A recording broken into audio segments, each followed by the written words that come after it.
누가복음 다시 본문으로 돌아옵니다. 33절을 읽겠습니다. 시작. 어떤 사마리아 사람은 여행하는 중 거기 이르러 그를 보고 불쌍히 여겨. 이제 드디어 사마리아인이 등장을 합니다. 이 사마리아인이 무슨 뜻을 가지고 있을까요? 사마리아인. 사마리아라고 하는 뜻은 원래 샤마르에서 왔어요. 샤마르가 뭐냐면 이 지킨다, 보호한다 이런 뜻이에요.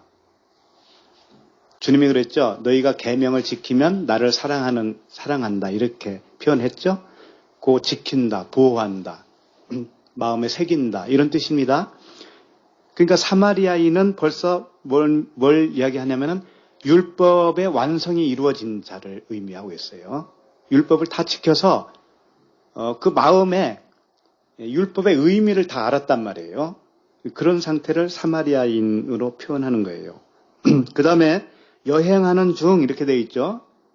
여행한다라고 하는 거. 여행자는 그 나라 백성입니까? 아닙니까? 아니죠. 예. 우리가 여행자입니다. 우리가. 이 세상의 나그네와 행인이에요. 그러면 우리는 어디 소속이에요?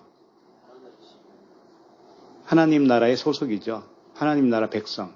그러니까 이 땅에서는 여행자입니다. 나그네와 행인이에요. 이 세상에 속하지 않은 그리스도를 의미하고 있다. 그분이 오셔서 그를 보고 불쌍히 여겨 이렇게 돼 있죠. 불쌍히 여겨. 이 불쌍히 여기는 게 어느 정도냐면은 이 단어를 보면 알 수 있어요. 단어가 좀 길어요. 스플랑크 니조마이 이렇게 돼 있어요. 스플랑크 니조마이인데 스플랑크논이 뭐냐면은 창자라는 뜻이에요. 내장, 창자 이런 뜻이에요. 가룟 유다가 뭐가 터져서 죽었어요? 창자, 내장. 그러니까는 불쌍히 여기는데 어느 정도 불쌍히 여기냐면은 창자가 끊어질 정도로. 창자가 끊어질 정도로 불쌍히 여겼다라는 뜻이에요. 누가요? 그리스도께서 우리를 볼 때 창자가 끊어질 정도로 우리를 불쌍하게 봤다 이거예요. 근데 어디 시점에 와서 그렇게 보는 것이죠? 여리고에 와서 거반 죽었을 때. 죽지 않았을 때는 이렇게 불쌍히 안 봅니다. 우리가 죽었을 때 주님이 그렇게 보신다는 거예요.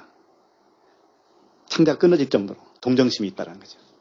그건 뭐냐면 자기가 십자가에서 죽음으로 그걸 표시하잖아요. 아들을 십자가에 내주는 사건, 십자가에서 죽으시는 그 주님의 모습을 통해서 얼마만큼 우리를 사랑하는가를 확증해 주시잖아요. 그 사랑을 확증. 다른 방법이 없어요. 아들을 죽이면서까지 우리를 사랑했다고 하는 그 확증을 십자가로 해주신단 말이에요. 그것이 뭐냐면은 창자가 끊어질 정도로 너를 사랑했다. 너를 그렇게 불쌍히 여겼다. 이런 뜻이에요. 34절을 읽겠습니다.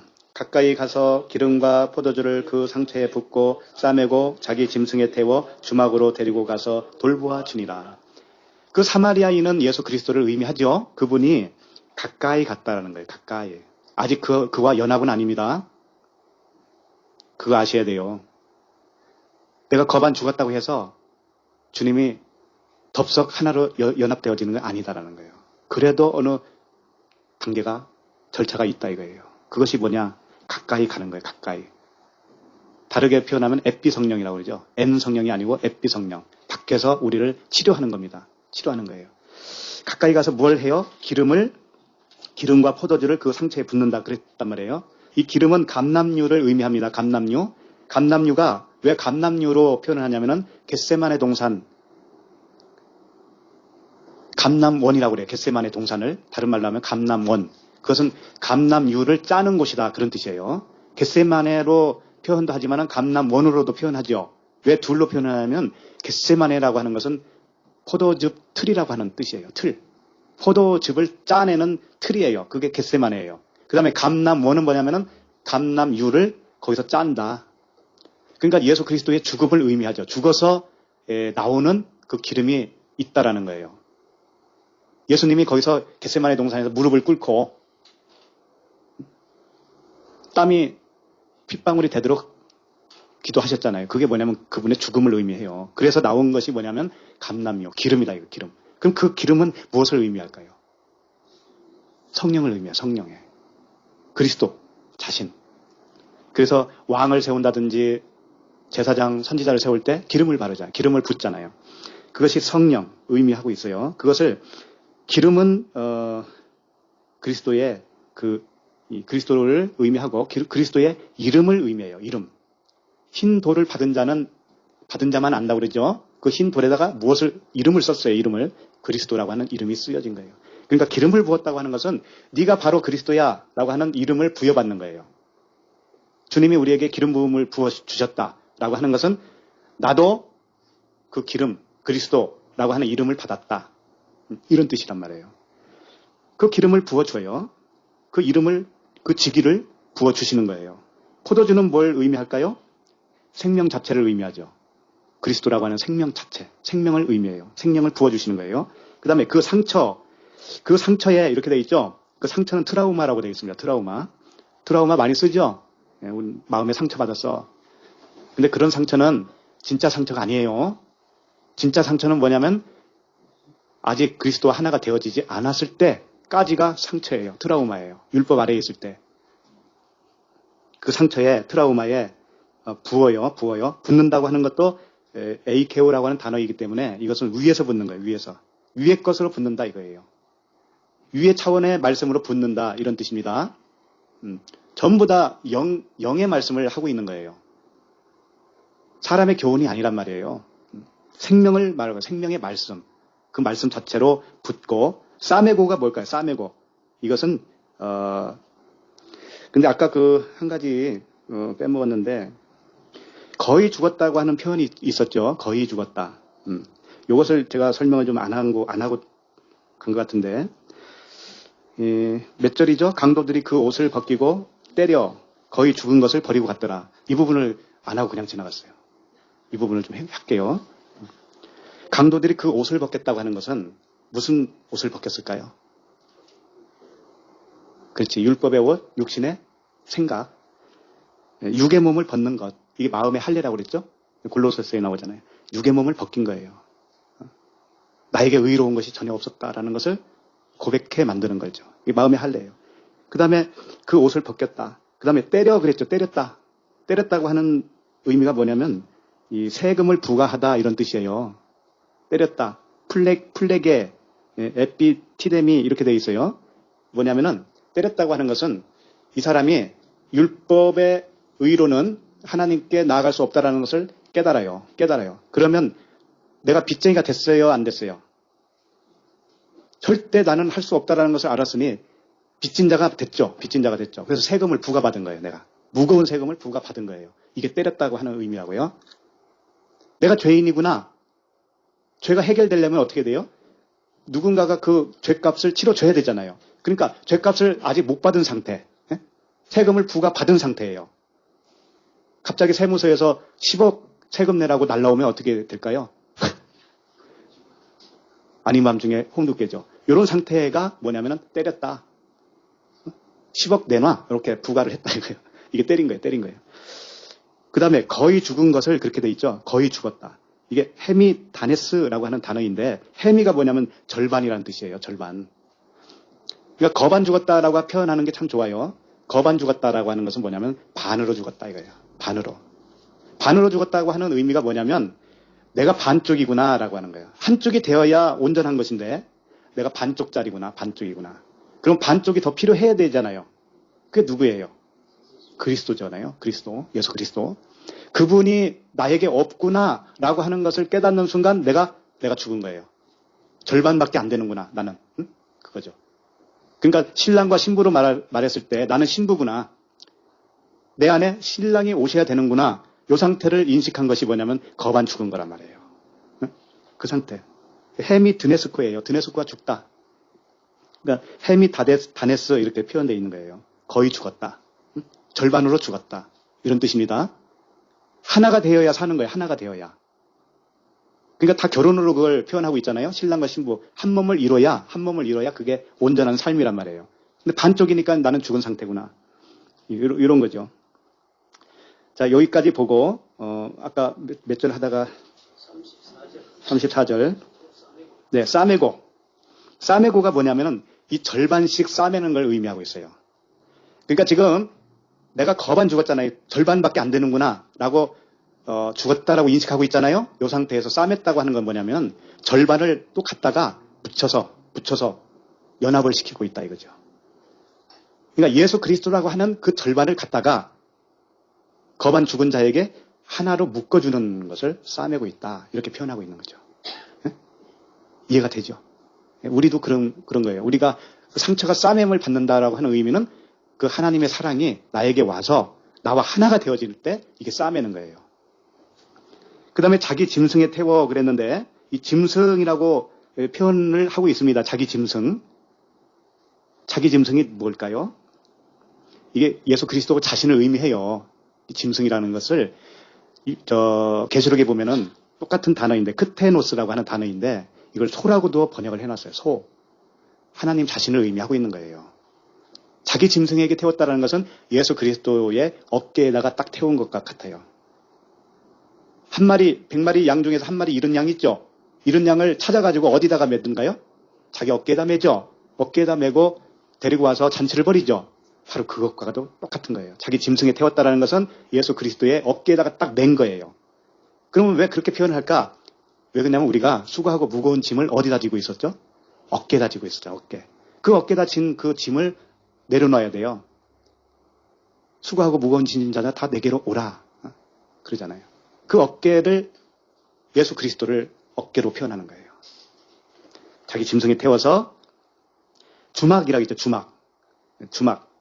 주막에다가 이제 주막으로 데려가는데 주막이 뭐냐?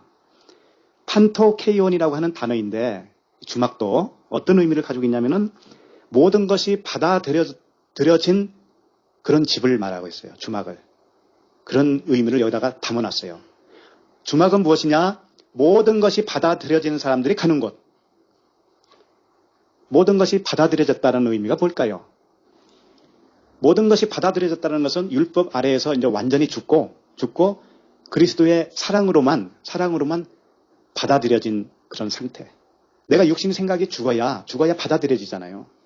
그 상태. 그런 사람만 가는 곳. 그게 어디냐면 성전이죠. 마음의 성전. 주막은 성전을 의미하고 있는 거예요. 주막은. 그러니까 이 강도 만난 자의 이 상태는 이제는 주님이 와서 이렇게 치료해주고 기름도 붓고 포도주를 붓고 하는 모든 것들은 뭐냐면은 너는 이제는 내 아들로 내가 받아들여진다. 응? 너를 내 아들로 입적을 한다. 내 아들로 모든 것을 다 받아들였어. 내가 받아들였어. 그러니 너는 이미 성전이 지어진 것이야. 라고 하는 거예요. 성전이 지어진 거예요. 그 성전을 주막으로 표현하는 겁니다. 그 다음에 돌보아준이라 그랬어요. 돌보아준다. 이건 에피멜레오마이라고 하는 단어를 사용했어요. 에피는 뭐냐면 위에서라는 뜻이에요. 위에서. 응? 그러니까 위에서 멜레오마이는 뭐냐면은 이 원하다 이런 뜻입니다. 원하다. 그러니까 위에서 원하는 차원을 의미하고 있어요. 위에서 원하는 차원. 돌보아준다라고 하는 것은 뭐냐면 진정한 돌봄은 뭐냐?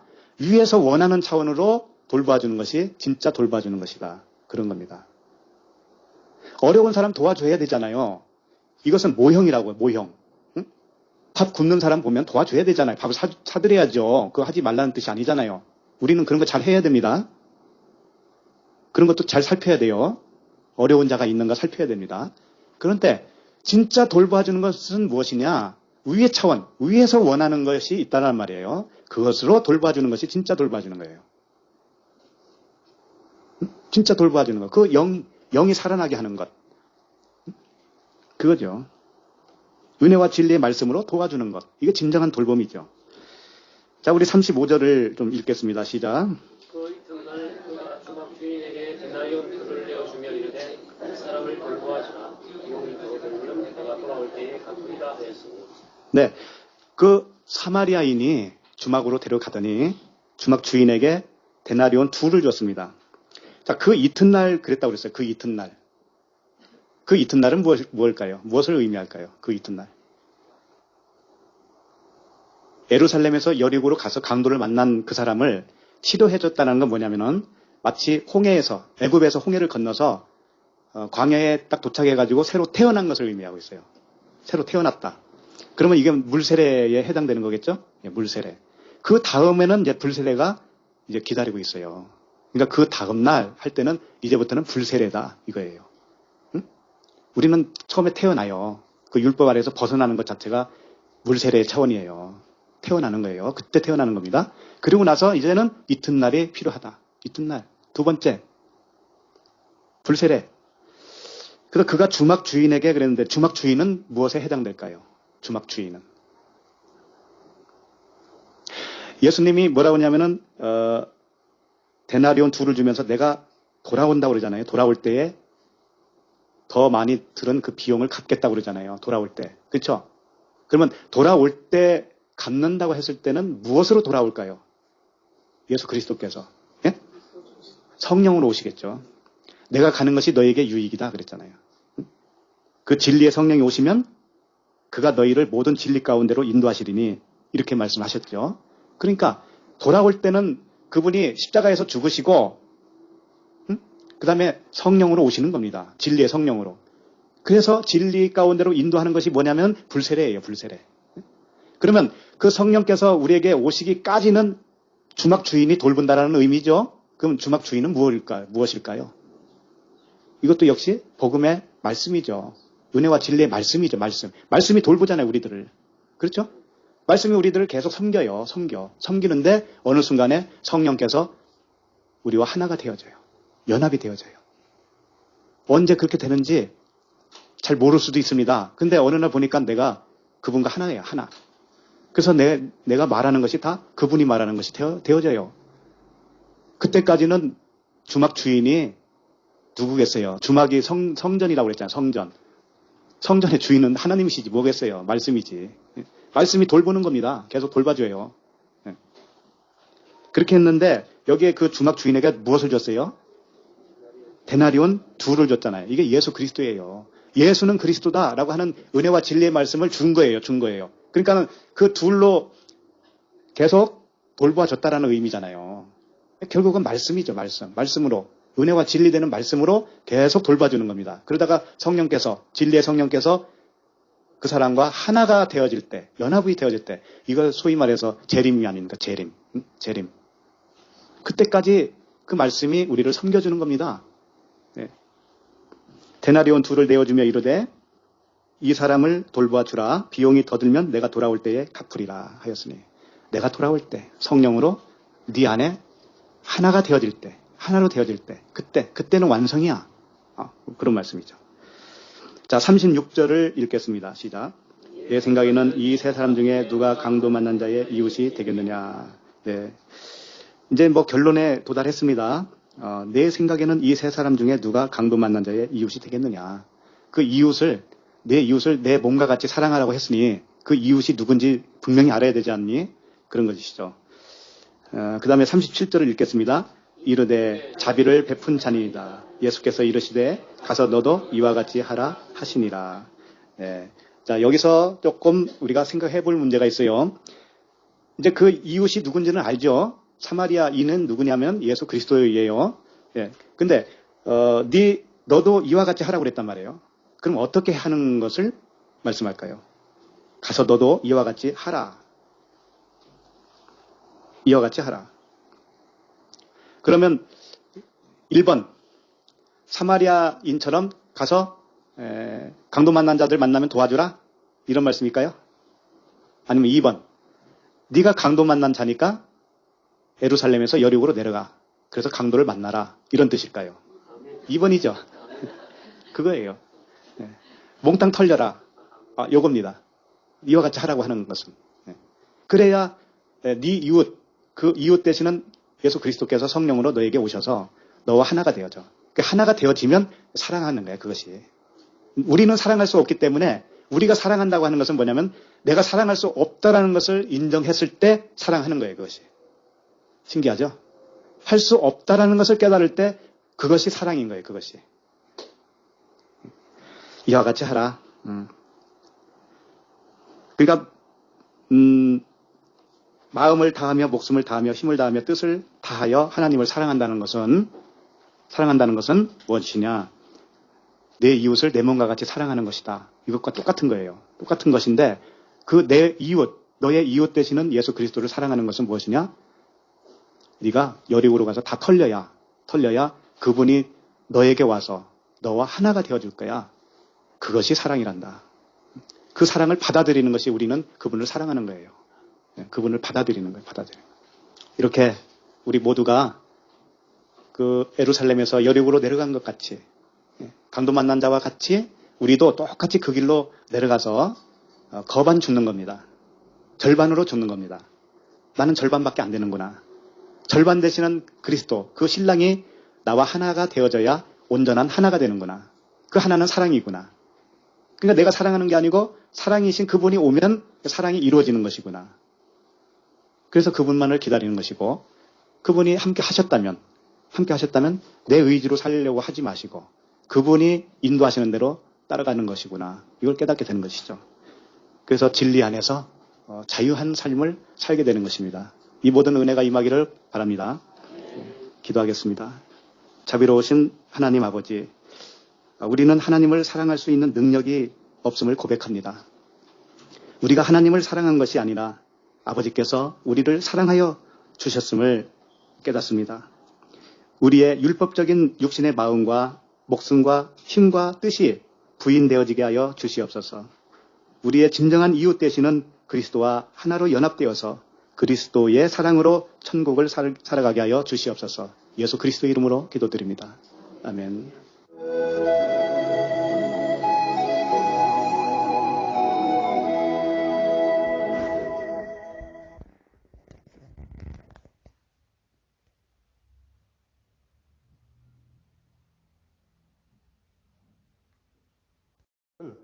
도덕이나 윤리의 행함이 아니란 말이에요, 여러분. 그 개념을 그대로 갖고 오늘 본문으로 와보세요. 자, 기가 막히다는 표정을 지으시네요. 이제부터 시작이란 말인가? 아니, 이거는 수요일 예배 때 한번 했으니까 간단하게 제가 설명해드리고 말일 거예요. 어떤 율법사가 와서 영생을 어떻게 얻습니까? 라고 물어요. 예수님이 말씀하십니다. 성경에는 뭐라고 되어 있디? 율법사가 이야기해요. 쉐마로 이야기합니다. 이웃을 사랑하고 하나님을 사랑하라고 했습니다. 그래, 그럼 그렇게 해. 그때 율법사가 저는 했어요. 그러면은 내가 앞으로도 더 열심히 할 테니까 누가 내 이웃인지 가르쳐 주세요. 내가 열심히 사랑해서 내가 그 영생 얻을 테니까 얘기한 거예요. 그때 예수님이 말씀하신 게 선한 사마리아인의 비유예요. 어떤 사람이 예루살렘에서 여리고로 내려가다가 거의 맞아 죽은 상태로 쓰러져 있었어요. 거기에서 거반 죽다라는 그 단어가 완전히 죽음 직전의 상태를 이야기하는 거예요. 어떤 사람이 그렇게 완전히 이제 무장 해제된 상태가 되어 있어요. 이리 굴리면 이리 굴러가야 되고 저리 굴리면 저리 굴러가야 돼요. 근데 레위인과 제사장이 지나가다가 그 거의 죽어가는 사람이 있는데도 불구하고 그냥 지나쳐버렸어요. 왜? 그들은 성전에서 제사를 지내고 제사를 돕는 성전 일을 맡아 하는 이들이었기 때문에 율법에 의해 부정한 걸 만지면 안 돼요. 그게 혹시 죽은 시체면 그들은 큰일 나는 거예요. 24계절로 나누어서 딱 1년에 2번 일주일씩 가서 봉사하는데 그 시체를 만짐으로 말미암아 자기가 부정한 자가 되어서 한 번의 기회를 놓치면은 그는 그 일을 못하게 되는 거거든요.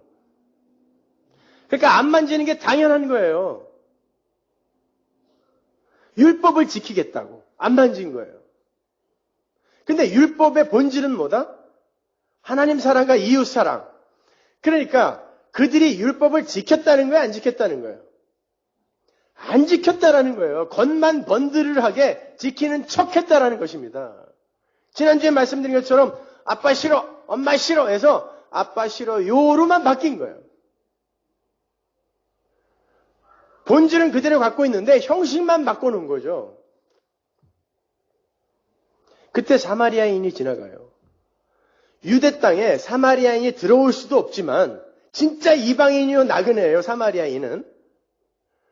근데 이 사람이 그 여리고와 예루살렘, 그 율법의 중심을 잇는 그 길에 사마리아인, 이방인이 투입이 되는 거예요. 그 강도 만난 자에게. 예수님이 그 율법사에게 누가 내 이웃입니까? 라고 했을 때 누가 강도 만난 자의 이웃이냐라고 묻죠. 예수님이 뭐라고 말씀하시는 거예요? 네가 강도 만난 자야 라고 말씀하시는 거예요. 누가 내 이웃입니까? 그랬는데 누가 강도 만난 자의 이웃이겠냐라고 했으니까 네가 강도 만난 자야 라고 한 거죠. 근데 그 강도 만난 자는 무엇을 강도 맞았겠어요? 마귀가 인간들에게 뭘 강탈해 갈까요? 돈? 명예? 인기? 건강? 아니요. 그건 마귀가 여러분에게 주어요. 그걸 많이 주면 줄수록 여러분은 하나님으로부터 멀어질 수 있거든요. 그렇잖아요. 가난할 때 열심히 신앙생활 하던 사람 돈 좀 버니까 바람 피우고 골프나 치러 다니고 이러다가 패가 망신하는 사람 얼마나 많아요. 마귀는 그것 뺏어가지 않아요. 하나님을 뺏어가요. 그 원하는 거 다 주어서 하나님을 뺏어가요. 아니면 완전히 낙담시켜서 하나님을 뺏어가요. 그게 모든 인류의 현실이에요. 강도 만난 자예요. 거반 죽어 있어요.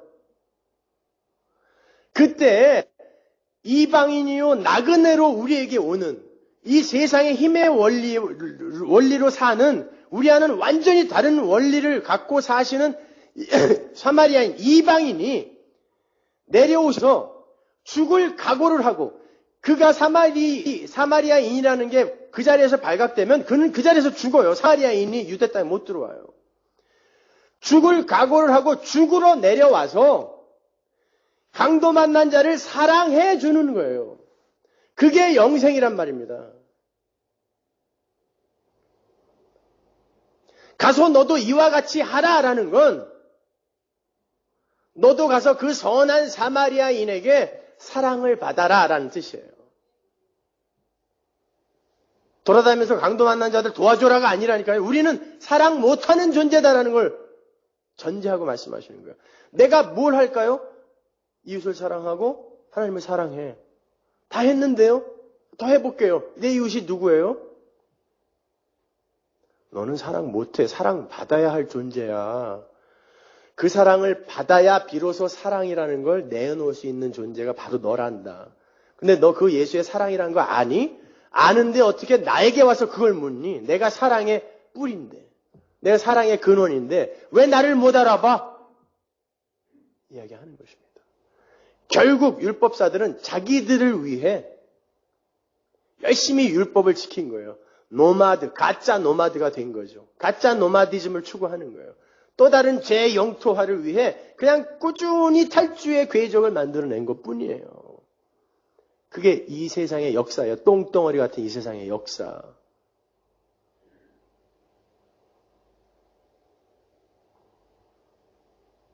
그러면 여러분 한번 생각해 보세요. 만약에 이 강도 만난 자가 이 사마리아인이 자기를 도와주러 왔을 때 기운이 조금이라도 남아있었다면 그 사마리아인의 도움을 받았겠어요? 안 받습니다. 엉금엉금 길 힘이라도 있으면 절대 사마리아인의 도움 안 받아요. 개 취급도 안 했던 사람인데요. 근데 어떻게 해서 사마리아인의 도움을 받게 됐어요? 거반 죽었어요. 움직일 수가 없는 거예요. 굴리면 굴러야 돼. 부축하면 그냥 거기에 의지해서 가야 돼요. 그 상태가 되어야 하나님의 사랑이 부어져요. 그래서 여러분이 구원을 받고도 거반 죽는 상태로 끌려가는 거예요. 안 죽었거든요. 다 살아있어. 시퍼렇게. 펄떡펄떡 뛰고 있으니까 사마리아인이 와서 야, 섬겨야 돼. 용서해줘야 돼. 자기 부인해야 돼. 너는 아니야. 죽은 흙이야. 그러니까 내가 왜 아니야. 확 그냥 뭐 이러니까 어떻게 해야 돼요? 도와주려면 죽여야 되는 거예요. 거반 죽여야 되는 거예요. 그러니까 여러분의 인생이 반 죽는 인생인 거예요, 지금. 그러니까 죽고 가는 거예요. 죽어가는 거예요, 지금. 그걸 신앙생활이라 그래요. 누가 예수 믿으면 건강해지고 누가 예수 믿으면 잘 되고 누가 예수 믿으면 성공한다 그래요. 천만의 말씀이에요. 마태복음 19장에도 똑같은 인간이 나오죠. 부자 청년. 어떻게 해야 내가 영생을 얻습니까? 똑같이 물어봐요. 율법 지켜. 다 지켰는데요? 진짜? 그러면 네가 갖고 있는 소유를 다 팔아서 가난한 사람들에게 나눠줘. 그게 뭐예요? 이웃 사랑이잖아요. 그랬더니 생각 좀 해보고요. 그러더니 그건 안 되겠네요 하고 가버렸어요. 보세요. 10계명에 계명을 다 지켰다고 하는 그 청년이 무슨 계명을 지켰다는 거예요? 10계명의 첫째 계명이 뭐죠? 하나님 이외에 우상을 섬기지 말라예요. 예수님이 지금 율법을 다 지켰다고 하고 있는 그 청년에게 10계명의 첫째 계명을 들이밀고 있는 거예요. 맘모나스, 맘몬, 신의 이름이거든요. 돈이에요. 재물과 하나님 둘을 딱 들이밀면서 하나님 택할래, 맘몬 택할래. 하나님 택할 거면은 이거 다 가난한 사람한테 줘버려. 하나님을 택한 자들에게서 나오는, 하나님을 사랑하는 자들에게서 나오는 이웃 사랑인 거예요, 그게. 그랬더니 그건 안 되겠는데요? 너는 10계명의 첫째 계명도 못 지키고 있잖아. 그리고 율법의 본질이 하나님 사랑과 이웃 사랑이야. 근데 네 삶 속에서 그게 지금 나오고 있니? 한번 봐라. 예수님이 그 청년 뒤통수에다 대고 뭐라 그래요? 사람으로는 할 수 없다. 안 된다는 것입니다, 인간은. 그러나 하나님은 하실 수 있다라고 얘기하는 거예요. 그게 영생입니다. 선한 사마리아인의 비유. 어려워요? 예수 그리스도의 십자가와 피로 성경을 보면 어려울 거 하나도 없어요. 이 시대의 교회는 제가 보기에는 전부 이단이에요. 성경을 다 거꾸로 보고 있어요. 예수님의 십자가로 안 봐요. 심지어 개혁주의도 성경을 거꾸로 봐요. 정신 똑바로 차리세요, 여러분. 광명한 천사의 모습으로 양의 옷을 입고 여러분을 미혹하는 이들이 분명히 있단 말입니다. 죽으셔야 돼요. 진정한 노마드가 되셔서 죽으셔야 돼요. 근데 세상 사람들은 절대 못 죽어요. 내 나라 또 챙겨요. 그래서 애들까지도 따르릉 비켜나세요. 자전거가 나갑니다. 따르릉.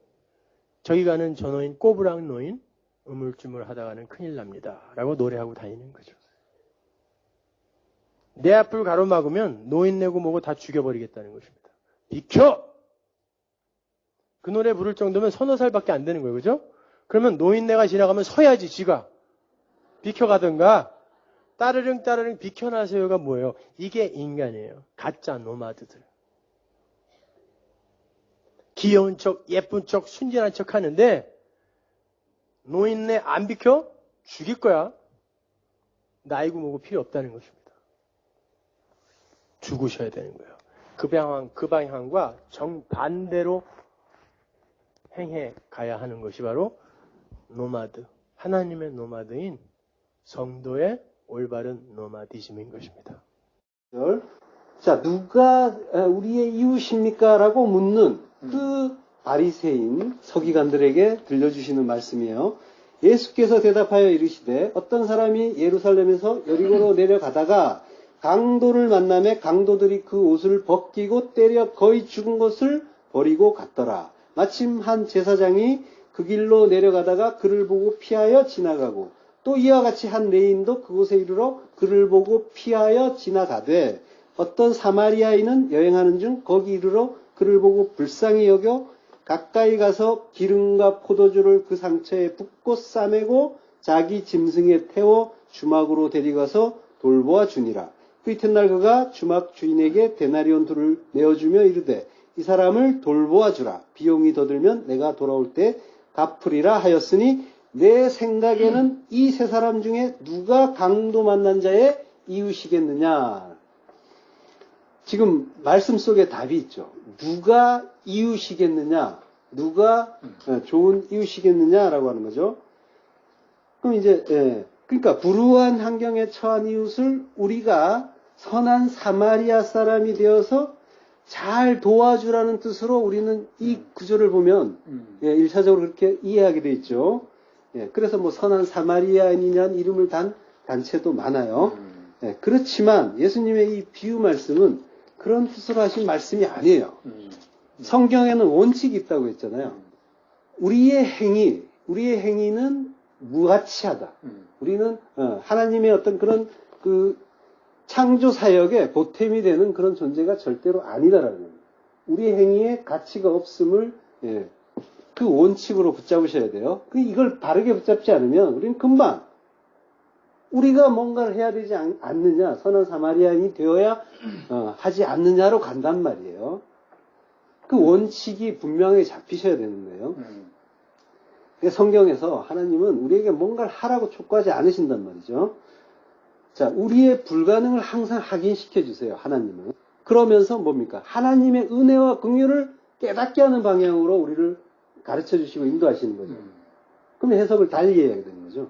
그 은혜 깨닫고 무릎 꿇고 하나님 찬양하는 것, 이게 결론이란 말이에요, 항상. 이 결론으로 가도록 우리가 성경을 이해해야 되는 거예요, 항상. 안 그러면 이제 거꾸로 가는 거죠. 그래서 행위가 나오는 거예요. 그래서 뭔가를 해야 된다. 그래서 교회마다 그래서 바쁜 겁니다. 거듭 말씀드리지만 그 예수님이 너희도 선한 사마리안처럼 이웃을 잘 도와주라 이렇게 결론이 난다면 그래서 그러면 이제 이 성경의 일관성에서 벗어나는 일이 되는 거죠. 선행의 강조는 복음이 아닙니다. 그죠? 복음이 아니란 말이에요. 항상 하나님 모든 말씀 복음이고 뭔가를 하라고 그걸 그걸 이해하게 된다면 그게 복음인지 아닌지 보시란 말이에요. 내가 뭔가를 다른 일을 위해서 행하는 것, 이게 복음이냔 말이에요. 복음은 하나님이 우리에게 주시는 거예요. 구원의 복음으로. 그 구원의 은혜 깨닫는 게, 그래서 그 은혜 앞에 엎드리고 감격하는 게 복음이지, 우리에게 뭔가를 하라고 그걸 이해한다면, 그래서 예수님이 말씀하시잖아요. 수고하고 무거운 짐을 지고 있다고. 거꾸로 이해해서 그런 겁니다. 자, 한번 살펴보겠습니다. 어떤 사람이 예루살렘에서 여리고로 내려가고 있다고 해요. 이 사람이 지금 어디에서 여리고로 가는 거죠? 예루살렘에서 여리고로. 지금 방향이 그렇게 돼 있어요. 예루살렘은 예루살라임이라고 하고요. 예루엘과 살렘의 복합어예요. 평화의 터전이라는 말입니다. 샬렘이 평화고 예루엘이 터전이에요. 평강의 터전. 예루엘이란 말은 또 아라와 엘의 복합어예요. 합쳐진 거죠. 하나님이 세우시다. 그러니까 예루살렘은 뭐예요? 하나님이 세우신 그 평화의 터전, 평강의 터전, 그 안식, 평강과 평화와 안식의 터전. 그곳은 어디입니까? 하나님이 세우신 그 근본된 곳, 평강의 근본된 곳은 천국이죠. 천국에서 지금 전쟁과 지진이 빈번한 환란의 도시, 여리고로 가는 거예요. 이 세상으로 오는 거죠. 천국에서 세상으로. 그 물이 좋지 않아서 토산도 익지 않는 곳이잖아요. 여리고. 토산이 익지 않는다는 건 엉터리 말씀 때문에 열매 맺지 않는 땅이란 말이죠. 이 세상 얘기하는 거예요. 이 나그네는 지금 베레시트를 통해서 영혼에서 시간으로 천국에서 이 땅으로 내려오는 성도를 말하는 겁니다. 모든 성도의 실존이에요. 그가 내려온다. 카타바이노. 위에서 아래로 내려온다는 거예요. 성도는 이 세상에서 내려오는 거예요. 하나님의 뜻, 하나님 나라에 대해서 배우려고 지금 하늘에서 천국에서 이 땅에 내려왔단 말이에요. 그래서 배울 거 다 배우면 올라가겠죠. 아나바이노를 할 거예요. 에베소 4장 9절 올라가셨다 아나바이노 하였은즉 땅 아래 곳으로 내리셨던 것이 아니면 무엇이냐. 예수님이 지금 이 나그네의 여정을 그대로 사셨단 말이죠. 이 사람, 그 나그네가 성도가 내려와서 지금 여리고로 가다가 강도를 만났단 말이에요. 세상에 와서 강도를 만나서 옷을 뺏기고 얻어터지고 거반 죽었다고 해요. 강도 레스테스, 예수님 옆에 강도 레스테스예요. 그 요세푸스라는 사람은 열심당원이라고 해요. 강도가 열심당원이라는 거는 나라를 되찾겠다고 로마군에 저항하던 세력을 열심당원이라고 하죠. 그러니까 그들은 강도가 아니라 사실은 뭐예요? 저항하는 독립군, 애국자들 이런 사람들이죠. 근데 로마나 헤롯 입장에서 보면 이 사람은 뭐예요? 반역자가 되는 거죠. 그래서 십자가에 달리는 거란 말이에요. 반역자라서. 그러니까 우리가 십자가에 달린 이유가 하나님 나라의 반역자라서 달리는 거란 말이죠. 그걸 강도라고 하는 거예요. 하나님 나라를 강탈하려고 했던 강도. 자, 예수님이 그리고 누굴 또 강도라고 하세요? 요한복음 10장 8절. 나보다 먼저 온 자는 다 절도요 강도. 레스테스. 절도요 강도니 양들이 듣지 아니하였느니라. 자, 예수님보다 먼저 온 자, 율법이죠. 그들이 절도고 강도인데 그들은 뭘 도적질합니까? 그들이 도적질하는 건? 사람의 영혼. 예. 그리고 그 구원하려고 하시는 그리스도를 도적질하는 거예요. 그리스도를 도적질하고 행위의 율법으로 다른 걸 전해주는 거죠. 그러니까 강도에게 옷을 벗겼다고 하죠. 그리스도라는 옷을 뺏은 거예요. 성도는 그리스도를 옷 입어야 되는데 벗기기만 해요. 이 사람들이. 그걸 자기들은 가져가지 않는단 말이에요. 그걸 빼서 입고 자기가 구원을 받는다 이런 차원이 아니라 그냥 벗겨버리는 거예요. 성도는 그 그리스도로 옷 입어야 하는데, 욥기 1장 21절. 가로되 내가 모태에서 적신이 나왔사온즉 또한 적신이 그리로 돌아가올지라. 주신 자도 여호와시요 취하신 자도 여호와시니 여호와 이름이 찬송을 받을지니이다 라고 하죠. 아주 아름다운 그런 고백처럼 보이지만 죄성이 가득한 하나님께 야단 맞을 기도입니다. 사실은 이렇게 되면 욥의 기도대로 되면은 망하는 거예요. 지옥 백성 되는 겁니다. 적신으로 나왔으니까 적신으로 가겠다. 적신으로 돌아가면 됩니까? 안 되죠. 안 되죠. 예. 공술의 공수고 안 됩니다. 그리스도로 옷 입어야 되는 거죠. 그걸 방해하는 게 율법주의인 겁니다. 율법주의는 인본주의라고 했죠. 인본주의와 동일시 되는 거죠. 그러니까 인간 중심으로 가면 하나님을 믿는다고 하는 자들은 반드시 율법주의로 가게 되어 있는 거예요. 뭔가를 해야 된다는 거예요. 나눠서 보니까 전부 행위로 보는 거죠. 하면 복 받고 안 하면 저주 받는다 이러면서 다른 사람들도 강요한단 말이죠. 그러니까 인간이 하나님을 믿는다라고 하는데 하나님이 눈과 귀를 열어주지 않으시면 여전히 자기 중심으로 말씀을 보게 되고 그 율법의 행위만 하게 되는 거죠. 그러면 그 자들에게는 그 행위가 가치가 있는 게 돼요. 그래서 그 뒤따라 나오는 게 상급론인 거예요. 나의 행위가 가치가 있으니까 내가 그리고 남보다 많은 걸 했으니까 당연히 다른 사람과는 다른 차등 있는 상을 주셔야 되지 않겠습니까? 라고 가는 거예요. 자기가 어떤 자리에서 구원을 받는지를 모르기 때문에 이런 엉뚱한 소리가 나오는 거죠. 이거 받겠다고 그냥. 말씀을 바르게 알면 이런 소리는 절대로 못하는 거죠. 하늘에서 누구 상이 더 큰가 경쟁하고 천국 갔더니 뭐 큰 그 맨션이 있다 뭐 그러는데 물어보니까 어떤 목사님 거더라 뭐. 그러니까 자기 행위의 가치를 매기고 그걸로 우열을 따지는 그 땅적인 사고 방식 여전히 그게 존재하는 곳이 천국이 아니란 말이에요. 거기는 지옥이란 말이에요. 천국에서 경쟁을 하겠다라고 하는 거는 지옥 백성들의 발상이란 말이죠. 자, 그 강도들이 옷을 벗겨버려요. 뺏은 게 아니라 벗겨요, 그냥. 그리스도를 갈급하고 사모한 게 아니란 말이에요. 사모하면 그렇게 하지도 않겠지만, 벗기고, 그리고 때렸다고 해요. 때렸다는 말이 아주 이상한 말이에요, 여기서는. 플레게 에피티뎀이라고 합니다. 플레게는 타격, 가격, 뭐 이런 재난 이런 말이에요. 그리고 에피티데미는 더하다, 주다 이런 말이죠. 때리다라는 말은 따로 있어요, 성경에. 근데 그렇게 때렸다라고 이제 표현을 플레게 에피티데미라고 하는데 플레게는 명사예요. 그리고 에피티데미는 동분사, 분사형인 거죠. 그러니까 놓아둔 재난 이렇게 되는 거죠. 더해준 재난. 그냥 단순히 때렸다하고는 좀 의미가 다르죠. 자, 그 다음 구조를 보면 이 의문이 조금 풀려요. 그 어떤 사람이 그 강도를 만나매라고 하는데 만나매가 페리피토예요. 이건 누군가를 만났다 이런 차원이 아니라 주위에 떨어지다라는 말이에요. 페리피토가. 어떤 주위에 그러니까 지금 뭐예요? 약간 느낌이 오시죠? 일부러 거기에 누군가가 떨어뜨려 놓은 거죠. 어떤 절대자가 성도를 천국에서 지상으로 세상에 와서 뭔가를 배우러 가는 성도를 어떤 자들 주위에다가 던져버린 겁니다. 이 땅은 온통 자기들이 각자 그 하나님인 세상이죠. 율법주의, 절도, 강도인 세상에 하나님이 성도를 일부러 거기다가 떨어뜨려 두셨다는 거죠. 거기에 일부러 놓아두신 재난이 있는데 그 재난의 정체가 다름 아닌 율법주의라는 거죠. 예. 그래서 그 율법주의의 그 대명사들인 레위인과 제사장이 지금 등장하는 거란 말이에요. 그 수고하고 무거운 짐 때문에 그것 때문에 죽어나는 거잖아요. 내가 어떻게 하면은 높임을 받을까? 그 주변을 의식해서 나의 행위들이 다 규정이 되잖아요. 이렇게 해야 되는데 저렇게 해야 되는데 그게 다 율법주의란 말이죠. 거기에서 빠져나와서 자유로워지면은 짐은 없단 말이죠. 근데 예, 그것 때문에 너무 힘들잖아요.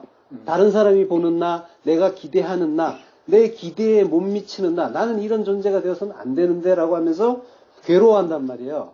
하나님은 의도적으로 그런 자리에 놓아두시고 뭔가를 배우라고 하시는데 나는 이런 자리에 있으면 안 된다라고 자꾸 괴로워하고 있단 말이에요. 그게 성도를 가장 괴롭히는 그 재난의 정체란 말이죠. 자, 그 사람이 거반 죽었다고 해요. 헤미다네스, 거반 죽었다라고 해요. 예.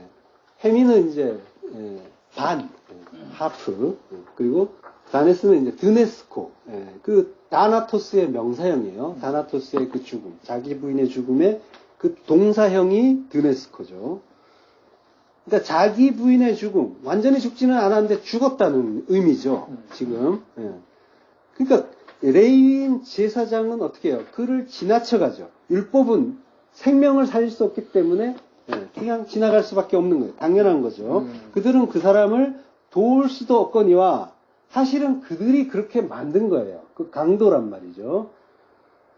마침 그 의미를 드러내주는 대목이 또 나와요. 마침 한 제사장이 그 길로 내려가다가 라고 하는데 그 길, 호도스라고 해요. 성경에서 길은 항상 예수시죠. 나만 길이고 진리다 라고 하시잖아요. 생명이다.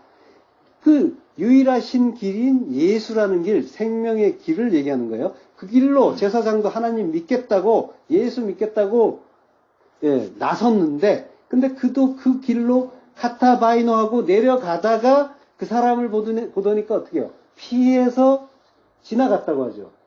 피해서 지나갔다고 하는데 이 말이 안티파레르 코마이, 반대편으로 지나갔다는 거예요. 반대편으로 가버렸다는 거예요. 예수라는 길로 안 가고 반대쪽으로 가버리다는 거예요. 가버렸다는 겁니다. 레위인 역시 마찬가지. 안티파레르 코마이, 반대편으로 가버려요.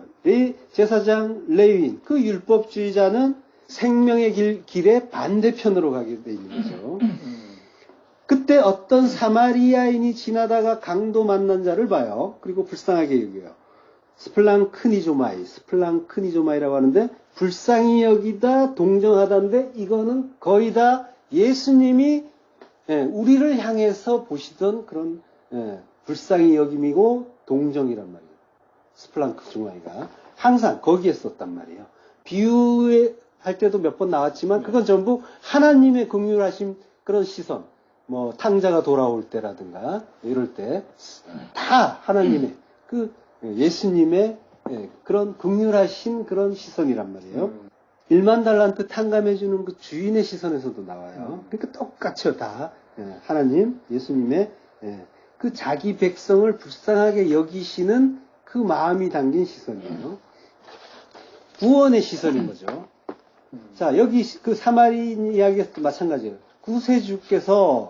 구원의 주께서 자기 부인의 죽음을 죽은 자기 백성을 불쌍히 여겨서 살리시는 이야기란 말이에요.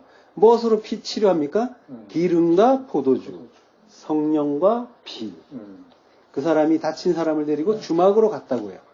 데리고 가죠. 그 주막으로 데리고 가는데 또 데리고 가라는 말이 또 의미심장합니다.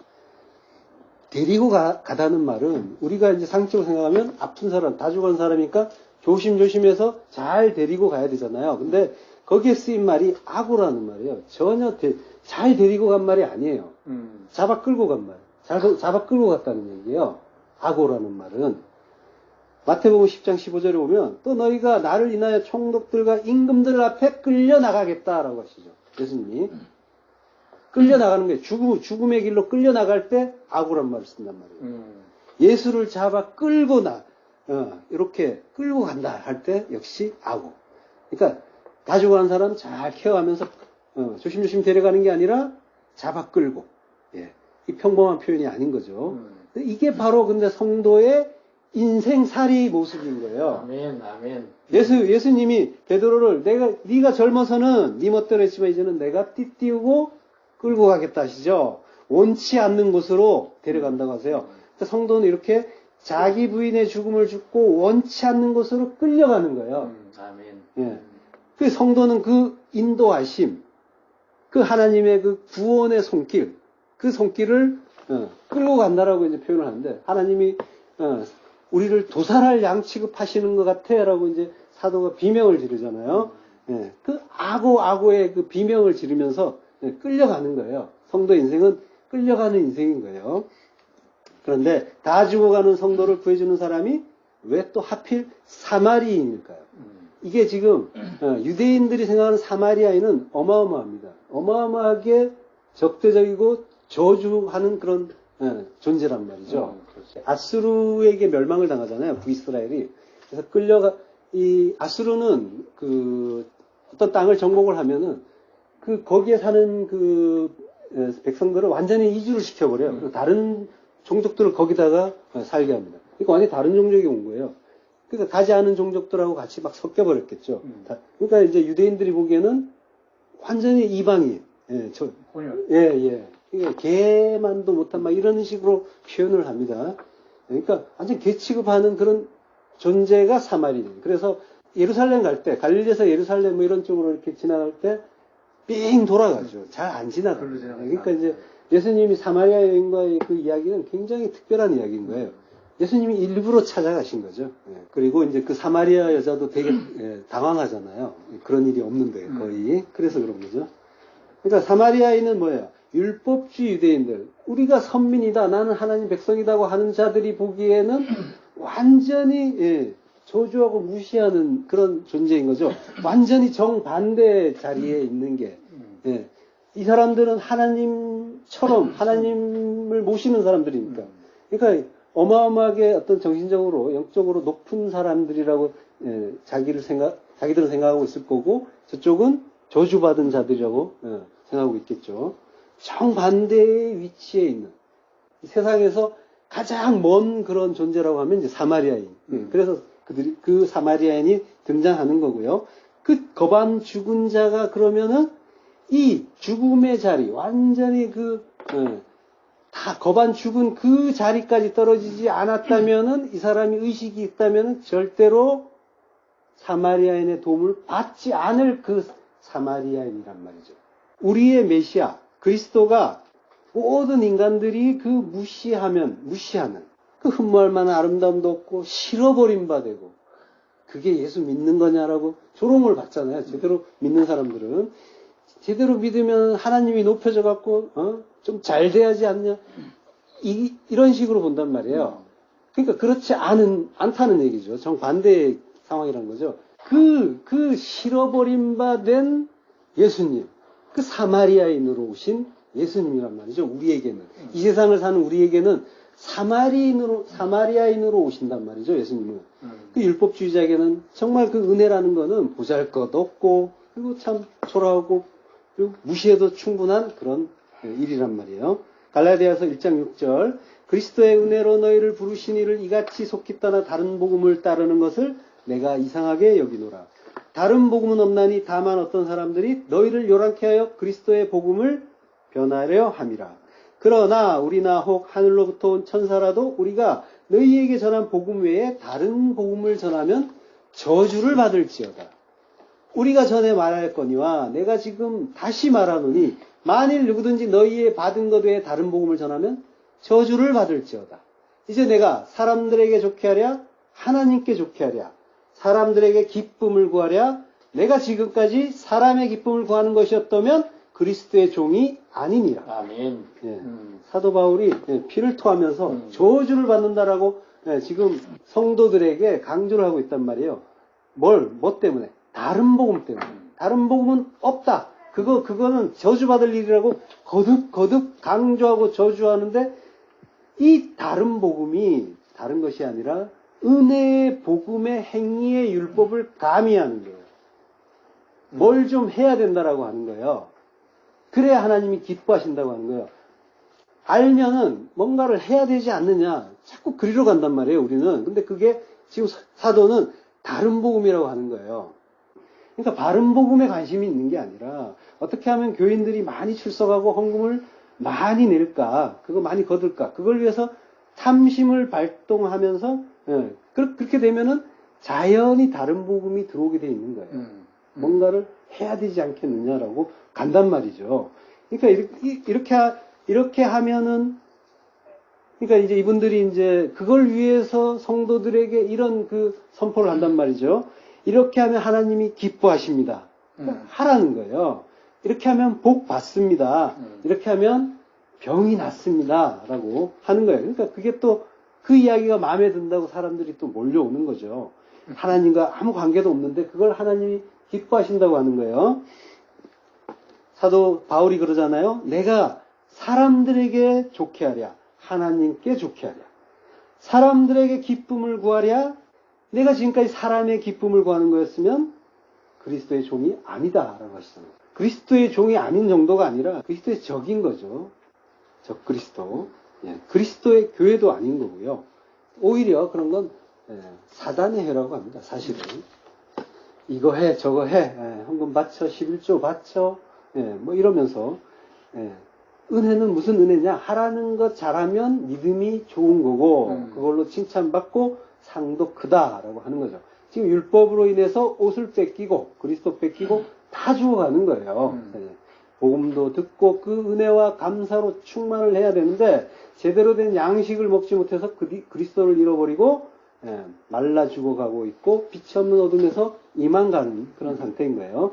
바로 그 자리에서 모두가 겪는 그 자리에서 선한 이웃으로 오시는 예수님으로 인해서 구원받는 성도의 그 구원의 양상을 보여주는 게 선한 사마리안 이야기인 거죠. 성도는 그러니까 거반 죽음으로 은혜를 구하는 자가 되는 거고요. 그리고 우리에게 선한 이웃으로 오시는 예수 그리스도의 그 구원의 손길을 면목 없이 그때 받을 수 있게 되는 거죠. 중요한 거는 우리는 누군가를 도울 수 있는 그런 선한 이웃이 될 수 없다는 겁니다. 오직 이 땅에 이방인으로 무시받고 그리고 미움받지만 유일하게 우리를 구원하실 수 있는 선한 이웃이신 예수 그리스도의 도움을 받아야 되는 존재. 그래야 살 수 있는 존재인 거예요. 예수님은 그 말씀하시는 거예요. 자, 성경의 진술은 한결같아요. 너희는 가만히 있고 그러면서 하나님의 행하시는 구원을 보라라고 하시는 거예요. 출애굽기 14장 14절 여호와께서 너희를 위하여 싸우시리니 너희는 가만히 있을지니라. 하라시라고 합니다. 가만히 있어라. 이거는 이제 침묵하다 새기다라는 거예요. 마음의 새기라는 거예요. 신비의 그 진리를 새기라는 겁니다. 그리고 간직하라는 거예요. 잃어버리지 말고 잘 간직하라. 하나님이 요구하시는 건 이거란 말이죠. 그렇게 그 은혜가 마음에 새겨지면 그러면 그분 앞에 엎드리게 되는 거고 그분을 찬양할 수 있게 되는 거죠. 하나님을 바르게 알지 못하고 그 은혜 알기도 전에 달려나가면 전할 수 있는 게 없단 말입니다. 선교한다고 하는 분들도 보면은 제대로 복음 알고 나가는 분들을 사실은 제가 잘 보지 못했어요. 물론 있겠지만 저는 잘 보지 못했단 말이죠. 그러니까 나가서 하는 일은 타 종교인과 크게 다르지가 않단 말이에요. 먹을 거 주고 병 고쳐주고 생활 개선해주고 불교인들도 하는 일이란 말입니다. 하지 말자는 게 아니에요. 잘 오해하시면 안 됩니다. 제대로 알고 제대로 하자는 거예요. 근데 제대로 아는 게 먼저라는 겁니다. 영혼의 생명을 주는 게 아니라면 이건 전도도 아니고 선교도 아닌 겁니다. 자, 지금 우리는 하나님이 처음부터 말씀하셨고 그게 사랑하라라는 말씀이라고 해서 창세기 1장을 살펴보고요. 근데 그 말씀이 안 보여서 지금 출애굽기의 그 10계명을 살펴보고 있는 중입니다. 그 10계명은 온 계명, 열로 취약된 모든 계명, 모든 말씀을 말하는 거고요. 그 온 율법과 선지자는 또 둘로 취약되는 그 또 말씀이라고 했죠. 모든 말씀은 둘로 취약된다고 했어요. 온 율법과 온 선지자, 성경 전체는 둘로 나누어진다. 하나님 사랑, 이웃 사랑. 하나님 사랑은 우리가 못하는 거고 이웃 사랑을 하면 하나님 사랑으로 여겨주신다고 해서 이웃 사랑을 해볼까 했더니 그것마저도 선한 이웃으로 오시는 예수님의 사랑을 받아야 되는 거라는 걸 또 알게 됐어요. 그러면 하나님을 사랑하라는 말씀은 사랑이신 하나님의 은혜와 사랑을 알라는 거고, 이웃을 사랑하라는 말씀은 선한 이웃인 예수 그리스도의 사랑을 받고 감사라는 말씀인 거죠. 좀 머릿속으로, 생각으로 조금 이제 좀 헷갈리는 부분도 있을 겁니다. 분명하게 하시겠지만 그런 분 있을 수도 있는데, 그러면 어떻게 해야 하는가라는 질문이 이렇게 들기도 하시죠. 그렇죠. 예. 그러니까 이 어떻게 해야 하는가라는 이 질문에서 우리는 빠져나와야 되는 거예요. 이게 조급증입니다. 조급증. 마음이 급한 거예요. 아는 게 먼저라고 했잖아요. 뭘 해야 하는 거는 그 이후란 말이죠. 뭔가를 하는 건 쉽단 말입니다. 확 열심히 해버리면 뭔가 티도 나고, 칭찬도 듣고, 보람도 느끼고, 재미도 있고 해요. 그런데 가만히 있으면서 그 은혜를 알고 감사하라고 하면은 힘들어 한단 말입니다, 우리가. 왜냐하면 내가 주체 자리에서 밀려난 느낌이기 때문에 그래요. 그 신앙생활, 그 성경 공부는 하나님의 은혜, 십자가, 구원의 은혜를 알기 위해 하는 일인 거예요. 네, 그러면 하나님이 제대로 알면 하나님이 나의 참 하나님이 되시고, 그리고 나는 하나님 자리에서 내려올 수가 있게 된단 말입니다. 지금 모두가 하나님 자리에 올라가 있는 상태란 말이에요, 우리는. 거기에서 하나님을 바르게 알아야만 그 자리에서 내려올 수가 있어요. 내려와야 구원이란 말입니다. 근데 이 내려올 생각은 안 하고 하나님 자리에서 계속 뭔가를 내가 주체적으로 함으로써 영광 얻겠다고 한다면은 이거는 하나님과 관계없는 일이 되는 거죠. 맞습니다. 아멘. 내려와서 피조물의 자리로 은혜의 수혜자로 바르게 자리를 잡아야 되는 거죠. 바로 그 자리, 그 하나님이 하나님 자리로 가시고 나는 피조물 자리로 내려올 때 그때 믿음도 바르게 잡히고 순종도 나오는 거고요. 그리고 편안하게 안심하고 죽을 수가 있게 되는 겁니다. 이걸 모르면은 죽을 수가 없단 말이에요. 불안해서, 도무지 불안해서. 그래야 부활할 수가 있는 거죠. 새로운 피조물로 부활을 해야 되는 거죠. 근데 여기에 이제 마치 순서가 있는 것처럼 느껴질 수가 있는데 사실은 순서가 없어요. 동시에 일어나는 겁니다. 한꺼번에. 하나님은 하나님 자리로 가시고 나는 믿음 생기고 그리고 죽고 부활하고 다 동시에 일어나는 일인 거예요. 하나님의 은혜, 십자가의 은혜 아는 것이 천국의 비밀을 아는 것이고 진리를 아는 거예요. 그때 하나님이 전도든 선교든 시키시면 그 진리, 그 비밀 마음껏 전할 수 있단 말이에요. 생명을 살리는 그게 없어서 그 율법의 행위만 잔뜩 했던 그 부자 청년처럼 고민하지 않는단 말이에요. 얼마든지 나눠줄 수 있는 거죠. 하나님 사랑, 이웃 사랑, 그 성경 전체, 하나님 말씀, 이거는 뭐야? 그 둘로 취약이 됐다가 다시 사랑 하나로 취약이 되잖아요. 모든 게 사랑이라는 걸 지금 그 처음부터 하신 말씀 찾다가 성경은 전체가 사랑이라는 걸 알게 됐어요. 결론이 먼저 나온 거죠. 그러면 우리가 처음부터 들은 말씀, 그 말씀이 사랑하라. 그러니까 사랑이신 하나님을 알라. 이게 맞다는 걸 알게 됐죠. 그건 알았죠. 이런 결론이 나기까지 과정을 이 10계명에서부터 다시 살펴봐야 돼요. 앞에 5계명은 하나님이 설명해 주셨고 뒤에 5계명은 예수님께 들으라고 하나님이 설명해 주시지 않았단 말이에요. 그러니까 예수님이 설명을 해주시는 걸 우리가 들어봐야 된단 말이죠. 자, 이 설명을 어디서 해주시냐면요. 마태복음 5장 17절 산상수훈의 한 부분입니다. 내가 율법이나 선지자나 폐하러 온 줄로 생각지 말라. 폐하러 온 것이 아니요 완전케 하려 함이로라. 예. 완전케 한다란 말은 플레로라고 해요. 채우다, 충만하다. 예. 이 플레로라는 말이 굉장히 중요한데요. 마태복음 1장 22절에 보면 선지자로 하신 말씀을 이루려 하심이라. 예수님이 하나님의 그 뜻을 이루신다라고 할 때 플레로라는 그런 단어가 쓰여요. 모든 이 의를 이루는 것이 우리가 이와 같이 하여 모든 의를 이루는 것이 합당하니라 할 때도 세례 요한에게 예수님이 말씀하실 때도 플레로란 말 쓰세요. 모든 의. 이거 완전한 하나님의 뜻을 완전히 이루시는 그 표현인 거죠. 이룬다는 말이. 그때 플레로라는 단어가 쓰입니다. 하나님의 뜻이 이 땅에서 이루어지는 그 완성, 이걸 이룰 때 쓰시는 단어가 플레로예요. 가득 채워서 충만케 한다. 그걸로 완성한다. 라고 하는 게. 자, 율법과 선지자, 즉, 구약은 그 모든 말씀이 구원의 복음이었는데, 성경은 모든 말씀이 구원의 복음이라고 했잖아요. 근데 인간들은 그 참뜻을 알지 못해서 성경을 봤더니까 전부 율법으로 보였단 말이죠. 놈이죠. 보이는 대로 봤더니 하라 하지 말라. 겉으로 드러나는 그 말씀, 껍데기로만 보고 그렇게 이해해 버렸단 말이죠. 그러니까 우리는 지금 그 원칙을 지금 잡고 있잖아요. 보이는 대로 봐서는 안 된다라는 거. 세상 모든 것 마찬가지, 성경 말씀 마찬가지. 예. 그 인간 스스로는 그 참뜻, 진리를 알 수 없는데, 근데 오직 하나님의 은혜가 임할 때 그 말씀이 깨달아지겠죠. 하나님이 말씀도 주시고, 그리고 성전도 주시고, 그리고 말하는 성전으로 오신 예수님도 주셨단 말이에요. 그래서 우리에게 주셨는데, 도무지 알아먹지 못했단 말이죠. 아무도 하나님의 진리를, 하나님의 참뜻을 아무도 알아보지 못했어요. 그러면 이제 여기까지는 마치 하나님의 실패처럼 보여요. 하나님이 뭔가를 알라고 자꾸 제공해 주셨는데 우리는 그것들을 완전히 못 알아먹었다는 거죠. 그랬더니까 하나님이 어떤 방식으로 지금 뭐예요? 예수님이 지금 완전케 한다고 하시잖아요. 어떻게 해서 완전케 하시냔 말이죠.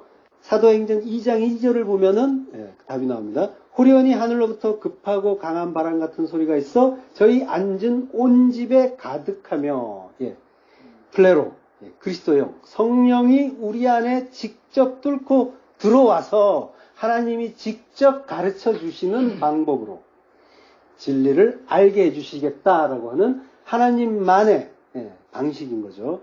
그래서 제자들이 기쁨과 성령이 충만하니라라고 하는데 플레로예요. 성령이 충만하다.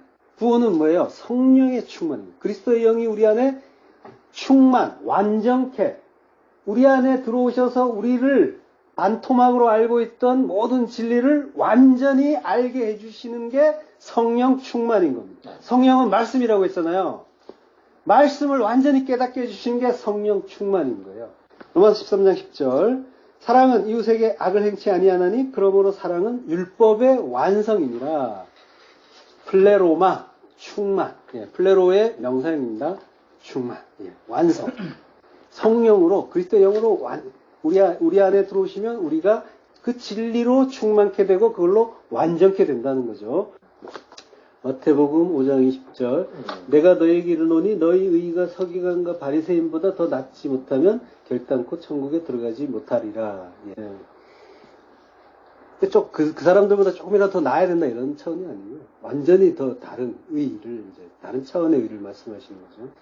그러니까 성령으로 충만케 되면 완전케 되는 거고 그 완전케 된 의의란 말이죠. 그 충만하지 못하고 완전하지 못한 의와는 차원이 다른 그런 의의가 되는 거죠. 그래서 이제 10계명의 뒷부분 5계명을 설명해 주세요. 그 산상에서 이제 계명을 가르쳐 주실 때 예수님은 뒷부분 그 5계명을 살인하지 말라, 간음하지 말라, 거짓 증거하지 말라, 헌맹세라고도 하시죠. 헌맹세하지 말라 같은 이야기고요. 그리고 사랑하라. 요거 넷으로 줄여주세요. 그러니까 오늘 이걸 이제 다 할 수는 없으니까 이제 살인하지 말라는 계명만 이제 살펴보고 넘어갈 텐데요. 요거 하나만 제대로 알면은 이제 다른 것도 그 진리를 알게 됩니다. 겉으로 드러난 그 로고스로의 그 말씀을 볼 것이 아니라는 걸 이제 우리는 이제 더욱더 분명히 알게 되는 거죠.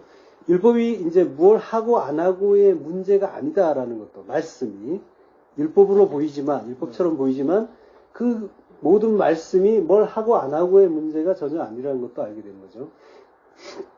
그러니까 모든 말씀은 그 율법처럼 보여도 그것은 행위를 이야기하시는 것이 아니라 그 안에 구원의 복음을 담고 있다라는 거죠. 21절 옛사람에게 말한 바 살인치 말라 누구든지 살인하면 심판을 받게 되리라 하였다는 것을 너희가 들었으나 라고 이제 말씀하시는 거예요. 그러면서 나는 너희에게 이르노니 형제에게 노하는 자마다 심판을 받게 되고 형제를 대하여 나가라 하는 자는 공회에 잡히게 되고 미련한 놈이라 하는 자는 지옥불에 들어가게 되리라 라고 하면서 이제 쭉 말씀하시고요. 그리고 이제 26절에 보면 진실로 내게 이르노니 내가 홀이라도 남김없이 다 갖기 전에는 결단코 거기서 나오지 못하리라 라고 말씀을 하시는데 지금 살인치 말라 살인에 대한 이야기를 하시는데 누구 죽이는 이야기는 전혀 안 하셔요. 지금 주로 형제에게 노하는 것 지금 예수님의 말씀은 형제에게 노하는 게 살인이라는 걸 말씀하시는 거예요. 그 형제에게 노하지 말고 화목하라고 말씀하시고요. 예. 그 형제에게 노하는 것, 형제에게 라가라 하는 게 살인이다라고 하시는 거예요. 라카라고 하는데 멍텅구리, 바보란 뜻입니다. 예. 그러면 시내산에서 하나님이 주신 그 십계명, 살인하지 말라는 계명은 그러면 우리가 아는 그 살인이 아니라는 걸 조금 짐작할 수 있죠. 그러면 살인하지 말라는 계명은 도대체 무슨 말씀일까요? 우포뇨라고 해요. 우포뇨, 말라 포뇨, 살인하다. 예수님이 우포뇨라고 말씀하시는데요. 하나님이 이 살인자에 대한 그 구제 방안을 그 구약에서 주시죠. 네. 도피성. 그렇죠. 도피성으로 주시죠. 그 계획적인 살인은 오직 살인자의 사형 집행으로만 다 갚을 수가 있는데 오직 그 우연한 의도하지 않은 우연한 그런 고의가 없는 살인은 성전이나 또 도피성으로 피할 곳을 주신다는 말씀이죠. 70인역에 보면은 이 경우에 이 포뇨라는 말을 씁니다. 70인역이 구약을 헬라어로 바꾼 건데요. 지금 살인하지 말라고 하시는 예수님의 그 말씀이 우포뇨란 말이에요. 그 도피성으로 가는 자의 살인에 대해서 포뇨라는 단어를 써요. 민수기 35장 6절에 보면 살인자들이 피하게 될 도피성이 6성읍 위어라고 하는데요. 그 외에 42성읍 위어라고 합니다. 근데 이제 살인자라는 말이 이 라차흐라고 하는데요. 살인하다는 말이 라차흐라고 하는데 이 살인자는 라차흐의 분사형이에요. 그러니까 살인한 자가 되는 거죠. 라차흐라는 단어란 말이에요. 살인. 그 하나님이 십계명을 주실 때 살인하지 말라고 할 때 라차흐예요. 그 히브리어에서는 부정어가 이제 로죠. 로 라차흐가 되겠죠. 헬라어에는 우가 부정어고요. 우 포뉴. 로 라차흐인데 그러니까 살인하지 말라는 말씀에서의 살인은 보니까 뭡니까? 살인은 살인인데 고의적이지 않고 자기도 모르게 부지불식간에 한 살인이라는 말인 거죠. 마태복음에서도 살인에 대한 말씀을 사람 죽인 이야기를 하는 게 아니라 형제 이야기하고 바보 멍청이라고 하면 안 된다고 그게 살인이라고 말씀하시고 이게 다 연관이 있는 건데요. 근데 결국 살인은 짐작하시겠지만 예수 죽이는 살인을 말하는 거예요. 우리가 예수 죽인 죄인이라고 하는데 내가 언제 예수 죽였어 이러고 있잖아요. 살인을 했는데 우리는 살인한지도 모르고 있는 살인자란 말이죠. 언제 예수 죽였지? 내가 언제? 왜? 이러고 있단 말이에요. 그러니까 살인의 내용이라는 건 하나님이 말씀하시는 살인하지 말라의 살인의 내용은 알고 보니까 형제를 살리기 위해 형제로 오신 그 예수님을 알아보지 못하고 라가 바보 멍청이라고 하면서 십자가에 달아 죽여버린 일. 이걸 이제 그 이전에 바보 멍청이라고 한 것 그거 자체가 이미 살인이라고 말씀하신 거고 우리는 확실하게 예수님을 십자가에 달아 죽인 거죠. 하고 바보 멍청이라고 하면 안 된다고 그게 살인이라고 말씀하시고 이게 다 연관이 있는 건데요. 근데 결국 살인은 짐작하시겠지만 예수 죽이는 살인을 말하는 거예요. 우리가 예수 죽인 죄인이라고 하는데 내가 언제 예수 죽였어 이러고 있잖아요. 살인을 했는데 우리는 살인한지도 모르고 있는 살인자란 말이죠. 언제 죽인 이야기를 하는 게 아니라 형제 이야기하고 바보 멍청이라고 하면 안 된다고 그게 살인이라고 말씀하시고 이게 다 연관이 있는 건데요. 근데 결국 살인은 짐작하시겠지만 예수 죽이는 살인을 말하는 거예요. 우리가 예수 죽인 죄인이라고 하는데 내가 언제 예수 죽였어 이러고 있잖아요. 살인을 했는데 우리는 살인한지도 모르고 있는 살인자란 말이죠. 언제 예수 죽였지? 내가 언제? 왜? 이러고 있단 말이에요. 그러니까 살인의 내용이라는 거는 하나님이 말씀하시는 살인하지 말라의 살인의 내용은 알고 보니까 형제를 살리기 위해 형제로 오신 그 예수님을 알아보지 못하고 나가 바보 멍청이라고 하면서 십자가에 달아 죽여버린 일. 이걸 이제 그 이전에 바보 멍청이라고 한 것 그거 자체가 이미 살인이라고 말씀하신 거고 우리는 확실하게 예수님을 십자가에 달아 죽인 거죠. 자, 성경이 한 번 더 확인을 시켜줍니다. 요한 1서 3장 15절. 그 형제를 미워하는 자마다 살인하는 자니 살인하는 자마다 영생이 그 속에 거하지 아니하는 것을 너희가 아는 바. 예, 형제를 미워하는 게 살인이고 형제를 미워하는 자가 살인자라는 겁니다. 그러면 십계명의 6번째 계명 살인하지 말라의 의미를 아시겠죠? 눈으로 보이는 그 글자 그대로의 의미가 아니란 말씀이죠. 항상 복음이 들어있는 거죠. 자, 이런 식으로 예수님은 십계명 뒷부분의 그 5계명을 살인하지 말라, 간음하지 말라, 거짓 증거하지 말라, 헛맹세하지 말라 같은 말이고요. 그리고 사랑하라의 넷으로 줄여주신단 말이에요. 왜 5을 넷으로 줄여줄까요? 예, 여기에 대한 이해는 창세기 1장으로 또 돌아가야 됩니다. 태초에 하나님이 천지를 창조하실 때 7일 동안에 창조하시죠. 그 7일 동안에 창조하시는데 7번 말씀하세요. 7번 말씀을 하시는데 그 말씀이 전부 구원의 복음이에요. 그리고 7번 말하다의 의미가 맹세하다예요. 셰바라고 하는데 셰바의 의미가 7번 말하다 맹세하다예요. 부엘 셰바 하면은 7의 우물이 아니라 맹세의 우물이란 말이죠. 셰바가 7번이라는 의미가 맹세임이란 말이에요. 확실하다는 거예요. 그리고 반드시 이루어진다는 의미가 담은 그 맹세죠. 그리고 그 7번인 거예요. 자, 빛과 어두움, 궁창 위의 물과 궁창 아래의 물, 씨 맺는 채소, 열매 맺는 나무, 이 모든 게 하나님이 이제 행하실 그 새 창조의 언약을 가르쳐 주시는 창조의 이야기란 말이에요. 한번 그 표를 보실까요? 예. 그 하나님, 그 첫째 날, 둘째 날, 셋째 날에는 틀을 만드시죠. 이게 하나님의 사역이에요. 첫째 날에는 빛과 어둠을 만들어요. 그리고 낮과 밤이라고 하세요. 두 번째 날에는 위의 물, 그리고 아래의 물을 만들고 가운데 궁창을 두세요.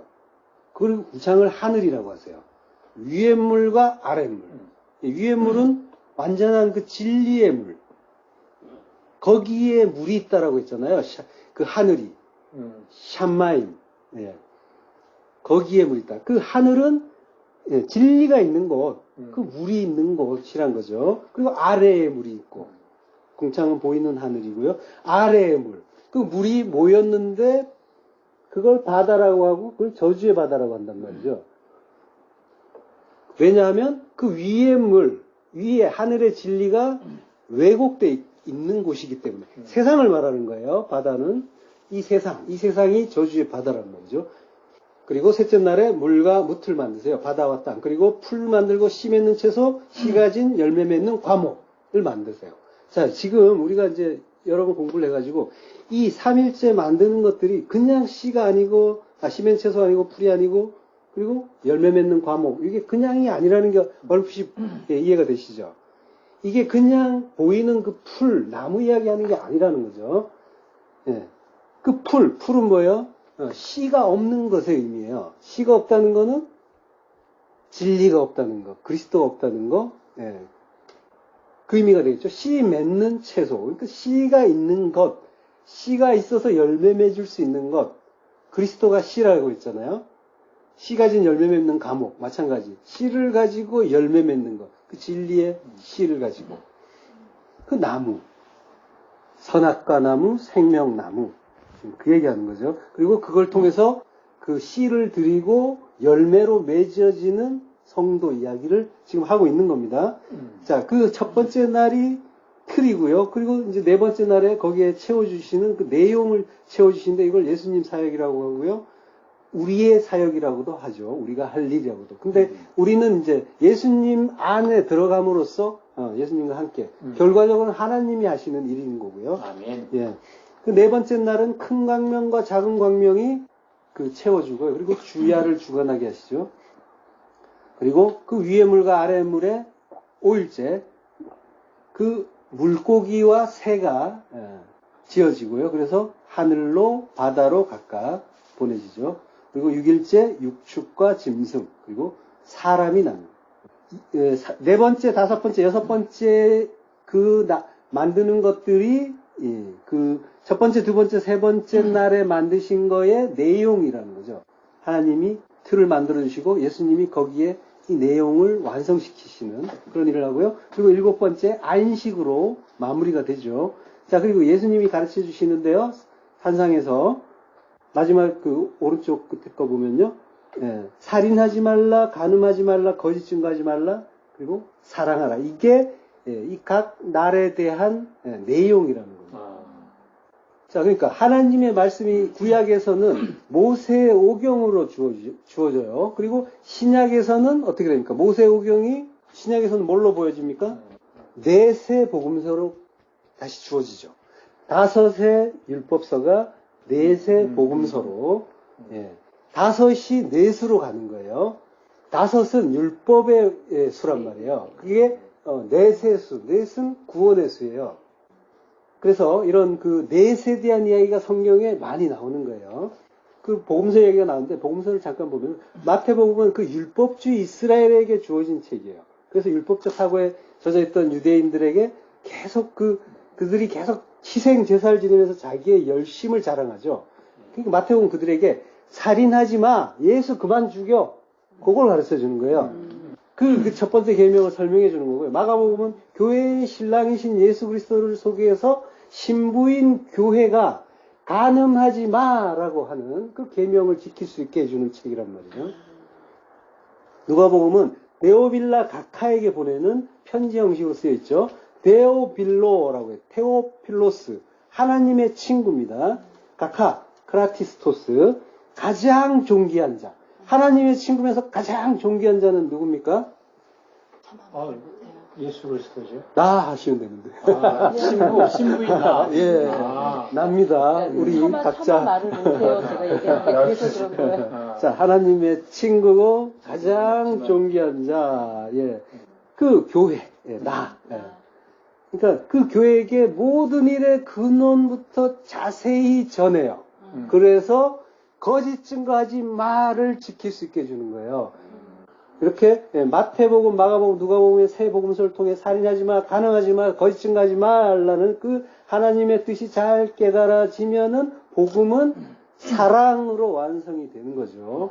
그래서 사복음서의 마지막이 사랑의 주제가 되는 그 요한복음으로 마무리되는 거죠. 그 요한을 또 사랑의 사도라고 하죠.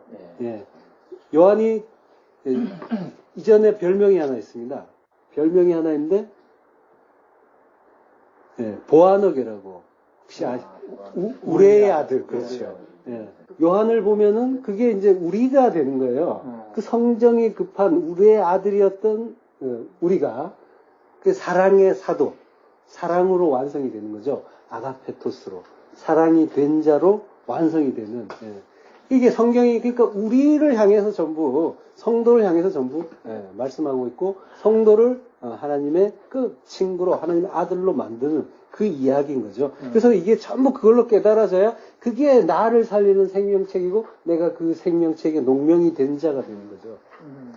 마태복음 5장 26절 진실로 내게 이르노니 내가 한 푼이라도 남김없이 다 갚기 전에는 결코 거기에서 나오지 못하리라. 한 푼이라도 남김이 없이라는 말이 에스카토스 코드란테스라고 합니다. 그 개혁 성경에는 호리도 남김없이 이렇게 이제 돼 있죠. 그러니까 하나라도 남김이 없이 그런 의미로 이제 쓰였는데요. 그 남김이 없이 이런 번역은 사실은 관계가 없는 번역이고요. 가장 그 작은 마지막 것, 마지막 네 번째 것 이런 의미입니다. 코드란테스가 이제 가장 작은 주화를 가리키긴 해요. 근데 여기에 의미가 이제 쿼터라는 의미로 이제 연결되는 그런 단어거든요. 그러니까 마지막 네 번째.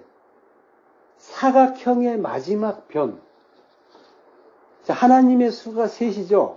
그게 하나님이 십자가에서 그 몸이 찢어지고 교회를 집어넣어주고 넷으로 완성이 됐더니 사각형, 정사각형의 성전이 완성이 되는 예, 그 이야기가 이제 여기 담겨 있는 거죠. 마지막 네 번째 조각으로, 예, 다 갚으라고 하죠. 갚으란 말이 아포디돔이에요. 이 말은 그 양보하다 돌려주다 뭐 이런 갚다 이런 의미가 있는데 이게 70인역에서 이렇게 보면은 열매를 맺다라는 뜻이 있어요. 그리고 맹세를 지키다 이런 뜻이. 그러니까 뭐예요? 갚는다는 거는 네가 넷으로 완성돼서 열매를 맺어라라고 하는 거죠. 열매는 생명나무의 열매, 성령의 열매. 이걸 넷으로 이루어 성전으로 완성돼라고 하는 그런 의미인 거예요. 그래야 옥에서 나올 수 있다. 그래야 감옥인데 지옥인 거죠, 우리에겐. 그 지옥에서 나오지 네가 천국이 되지라고 하는 거죠. 그러니까 우리가 진리로 완성되지 않으면 천국이 아니라 지옥인 거예요. 예. 이 구절은 굉장히 어려운 구절이라서 너무 이제 애우려고 하거나 뭐 힘들어하지 마시고요. 하여간 이런 구절이 있다는 것만 알아두시면 되고요. 그러니까 성경에서 에덴에 네 강이 있다고 하죠. 넷. 예. 그리고 4대 만에 너희가 돌아오리라 이제 그러죠. 애굽에 들어갔다가 4대. 이게 그 의미를 계속 담고 있는 거예요. 광야 40년. 예. 그리고 내 모퉁이, 내 기둥, 내 방향, 내 생물, 내 얼굴, 내 날개. 예수님의 40일 금식까지 넷이라는 단어가 자꾸 나오는 게 이 의미인 거예요. 그 하나님이 찢어지시면서 우리를 넣어서 넷으로 완성해져서 완성해 주시는, 그래서 함께 하나님 나라 성전이 되는 이야기. 그 살인, 그 간음, 거짓 증거, 이게 뭔지 알고 사랑으로 완성이 되면 이게 하나님 나라인 거죠. 계속 이제 하나님의 희생을 바탕으로 해서 우리가 구원되는 이야기. 예, 우리가 지금 처음부터 하신 말씀, 예, 처음부터 들은 그 말씀, 서로 사랑하라를 찾아서 지금 베레시트의 그 7말씀을 처음에 보다가 아닌 것 같아서 출애굽기 10계명을 살피다가 예수님 산상수훈에서 사랑하라는 그 말씀을 찾은 거죠. 그 사랑하라는 말씀은 10계명만이 아니라 사실은 베레시트, 그 천지를 지으시던 7말씀과 다 있다라는 걸 알게 됐고요. 그 말씀에서 나온 것이라는 걸 알게 됐고, 그래서 처음부터 아포 아르케, 처음부터 들은 말이 베레시트의 그 말씀이라는 걸 이제는 확인을 한 거죠. 처음부터 들은 말씀, 사랑하라. 그게 우리가 처음부터 하나님이 태초부터 주신 그 말씀. 그럼 뭐예요? 하나님은 처음부터 사랑하라고, 사랑이라고, 내가 너를 사랑한다라고, 사랑이 나를 알라고 계속 사랑에 대한 말씀을 처음부터 끝까지 하고 계시다는 겁니다. 그걸 우리가 지금 확인을 한 거죠. 그러니까 하나님은 사랑이신 거죠. 모든 말씀이 구원의 복음이고 모든 말씀이 성도를 향한 사랑이다라는 걸 우리는 성경을 깨달으면 깨달을수록 확인하는 거고, 그걸 제대로 깨달으면 거기에서 이제 우리는 엎드릴 수밖에 없다는 걸 이제 알게 되는 거고, 잘난 척할 수 없다는 것도 알게 되는 거고, 그리고 어떤 누구를 만나도 더 나은 자로 이렇게 남을 낫게 여기고 그 자리로 이제 내려간다는 거죠. 자, 요한일서 3장 1절. 자, 우리가 서로 사랑할지니 이는 너희가 처음부터 들은 소식이라. 이 말씀 때문에 우리가 한 바퀴를 돌았습니다. 자, 그리고 어떤 누구를 만나도 더 나은 자로 이렇게 남을 낫게 여기고 그 자리로 이제 내려간다는 거죠. 자, 요한일서 3장 1절. 자, 우리가 서로 사랑할지니 이는 너희가 처음부터 들은 소식이라. 이 말씀 때문에 우리가 한 바퀴를 돌았습니다. 자, 처음부터 들은 소식 맞고요. 그리고 서로 사랑하다라고 하는데 알렐론이라고 해요. 서로. 알렐론, 서로. 근데 이 서로란 말이 서로면서 각각의 의미가 있어요. 서로면서 각각. 그러니까 사랑을, 하나님과의 사랑의 의미인 거죠. 성도가 한 사람 한 사람이 하나님과 각각 살아가면서 모두 하나님 안에서 서로 사랑하는 그 의미를 담은 단어 알렐론. 그 아가파오, 사랑하라, 아가파오. 이게 처음부터 들은 소식이다. 아포 아르케. 처음부터 사랑을 말씀하신 거죠. 하나님만이 근데 할 수 있는 그 사랑, 그 아가페의 사랑을, 그 사랑을 깨닫고 나누는 것, 이게 이제 우리에게 남겨진 사랑하라의 말씀의 진리인 거죠. 예. 우리는 그 사랑은 사실은 못하는데 하나님의 그 사랑, 아가페의 그 사랑을 알고 그 사랑을 나누라. 그게 서로 사랑하라의 말씀이 참 뜻이죠. 자, 요한복음 21장 15절. 저희가 조반 먹은 후에 요한의 아들 시몬아 내가 이 사람들보다 나를 더 사랑하느냐 하시니 가로되 주여 그러하외다. 내가 주를 사랑하는 줄 주께서 아시나이다. 자, 이게 어떤 장면인지 다 아시죠? 요한복음 마지막 장면. 예수께서 시몬 베드로에게 네가 이 사람들보다 나를 더 사랑하느냐라고 이제 아가파오에 대한 사랑을 물으시는 거죠. 아가파오. 지금 좀 전에 뭐라고 했습니까? 그 아가페의 사랑을 하는 걸 아가파오라고 하는데 아가페의 사랑을 우리는 할 수 없다라고 말씀드렸죠. 그래서 지금 예수님이 하나님이 지금 베드로에게 교회의 대표인 베드로에게 그러니까 우리에게 말씀하시는 거죠. 물어보시는 거죠. 네가 나를 사랑하느냐? 아가파오.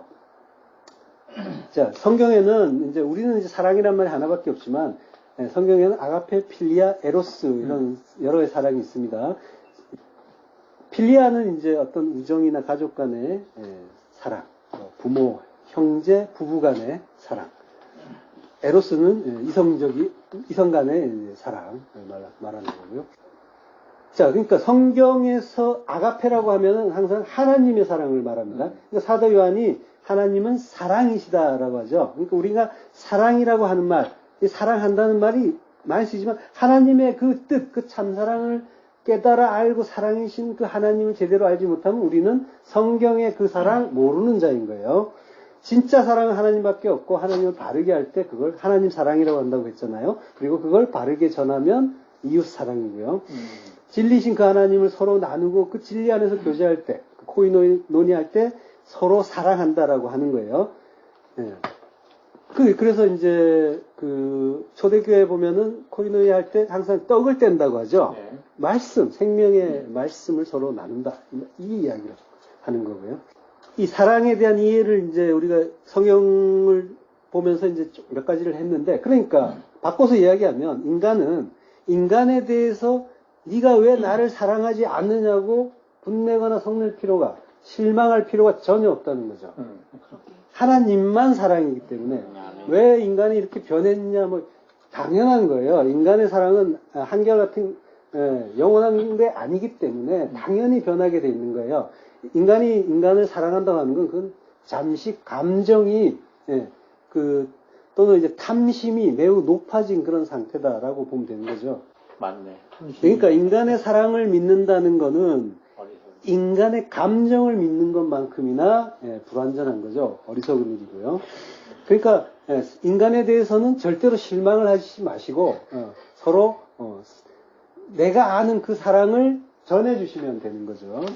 사랑이 뭐 식었네 변했네 이건 당연한 거니까 절대로 그런 것 때문에 마음 상하거나 속상해하실 필요 없다는 거 아시고요. 그러니까 아가페 이해의 사랑은 말만 사랑인 거예요. 그건 그냥 탐심의 그 작용인 거고 감정의 쏠림인 거예요. 자, 베드로가 뭐라고 하냐 한번 보세요. 주여 그러하에다 내가 주를 사랑하는 줄 주께서 아시나이다. 지금 베드로가 제대로 대답한 것 같지만 베드로는 필레오라고 해요. 그 아가파오라고 대답 안 한단 말이에요. 아가페 그 사랑 나는 못합니다. 나는 그 당신을 좋아하고 중히 여기지만 아가페 못하고 필레오합니다 라고 하는 거예요. 그걸 당신이 아십니다. 이 인간은 그 하나님의 그 아가페 그 사랑 불가능한 자, 할 수 없는 자로 이걸 깨닫도록 인도하고 계신 거죠. 예수님이 우리에게 너희는 그거 못한다라는 걸 또 확인시켜 주는 거예요. 지금 계속 성경의 일관성을 보시란 말이에요. 그러니까 베드로는 그리스도 앞에서 자기의 불가능을 고백하는 중인 거죠. 두 번째 또 말씀하세요. 요한의 아들 시몬아 내가 나를 사랑하느냐? 아가파오. 주여 그러하여다 내가 주를 사랑하는 줄 주께서 아시나이다. 필레오. 세 번째, 또 말씀하세요. 요한아들 시몬아, 네가 나를 사랑하느냐? 예수님이 이번엔 질문을 달리 하셨어요. 아가파오가 아니라 필레오라고. 필레오 하느냐라고 물어보셔요. 네가 나를 필레오 하느냐? 네가 나를 아가파오 하지 못하고 필레오 하느냐라고 이제 여쭤보시는 거예요. 그러니까 주께서 세 번째 네가 나를 사랑하느냐 하심으로 베드로가 근심하여 가로되라고 하는데요. 리표란 말이 쓰였어요. 이건 너무너무 고통스러운 거예요. 근심하는 정도가 아니라 엄청 고통스러워하는데 왜 이렇게 고통스러워하냐면 주께서 세 번이나 나를 사랑하느냐라고 물으셔서 그런 게 아니에요. 여기에는 지금 예수님이 세 번째는 필레오를 물으셨단 말이에요. 그러니까 아가파가 아니라 필레오를라고 물으셨기 때문에 지금 베드로가 고통스러워하는 거죠. 예. 네. 그러니까 주여 모든 것을 아시며 내가 주를 사랑하는 줄을 주께서 아시나이다. 필레오하는 줄 주께서 아시나이다라고 지금 베드로가 대답하는데요. 그러니까 아가페의 사랑, 나를 죽여서 다른 이를 살리는 그 사랑, 그거는 우리는 인간은 할 수 없다라고 하는 그 이야기를 하나님이 우리에게 다시 한번 이 복음서의 마지막에 도장을 찍어 주시는 거예요. 하나님만 그 사랑 하실 수 있고 인간은 그런 사랑 못 한다는 거예요. 베드로의 입을 통한 우리의 고백이어야 되는 거죠. 그래서 하나님만 사랑인 거죠. 인간은 아가페 그 사랑 못 하고요. 그러므로 인간은 하나님을 사랑할 수가 없는 거예요. 오직 하나님만이 우리를 사랑하시는 거예요. 내리 사랑해 주시는 거란 말이죠. 그 사랑을 알자는 거예요. 우리는 다른 거 하는 게 아니라 우리는 할 수 없는 그 사랑, 우리는 죽었다 깨나도 못하는데 하나님은 우리를 처음부터 태초부터 베레시트로부터 끊임없이 사랑을 해주시니 그 사랑을 어떻게 그냥 보낼 수 있냐는 거죠. 그러니까 그 사랑 바르게 알자. 그게 우리가 성도가 하나님의 영을 받으면 할 수 있는 가장 보람 있는 일이고 가장 가치 있는 일인 거죠. 요한일서 4장 10절 사랑은 여기 있으니 우리가 하나님을 사랑한 것이 아니요 오직 하나님이 우리를 사랑하사 우리 죄를 위하여 화목제로 그 아들을 보내셨음이니라. 예, 인간은 근본적으로 거듭 말씀드리지만 사랑을 못한단 말이죠. 인간은 모두 선악과를 먹었어요. 그래서 사랑을 못하는 거예요.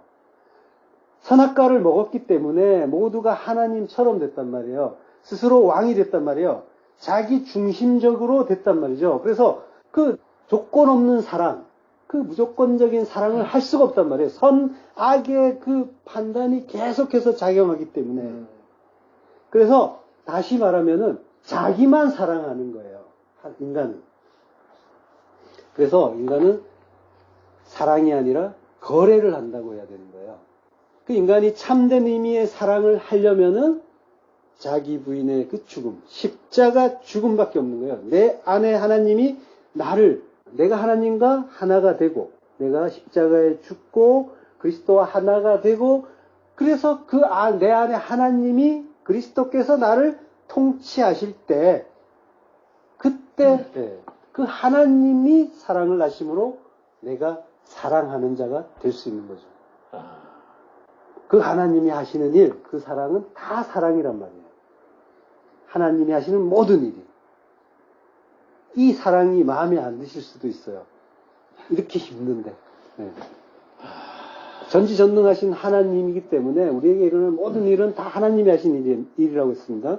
근데 그 하나님이 하시는 모든 일이 사랑이라니까요. 왜냐하면 그 하나님은 사랑이기 때문에 하나님의 모든 일이 사랑이란 말이에요. 그러면 내가 지금 사랑을 받고 있단 말인가? 라는 그 의문을 가지실 수도 있는데요.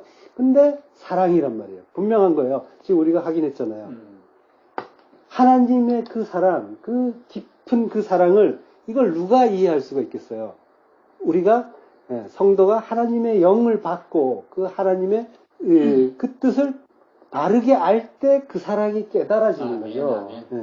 그러니까 오직 성령 받은 자, 아들이 있는 자, 그 예수가 있는 자만 아버지의 뜻을 알고 그 아버지의 사랑에 모든 걸 맡길 수가 있는 겁니다.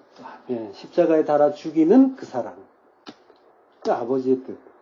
그걸 성령 없는 자는 죽었다 깨나도 모르는 거죠.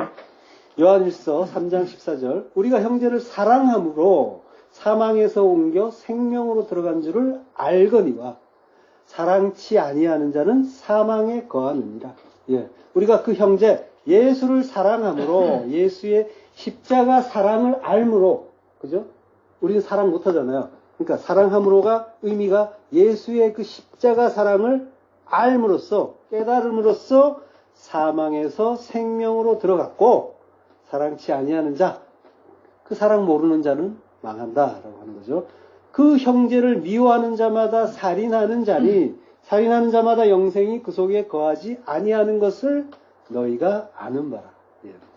그러니까 하나님의 모든 말씀이 사랑이고요. 그래서 사랑이 율법의 완성이라고도 하는 거죠. 사랑으로 완성된 자는 그래서 모든 말씀이 사랑인 걸 아는 거예요. 그 사랑의 의미도 우리가 다 확인했잖아요.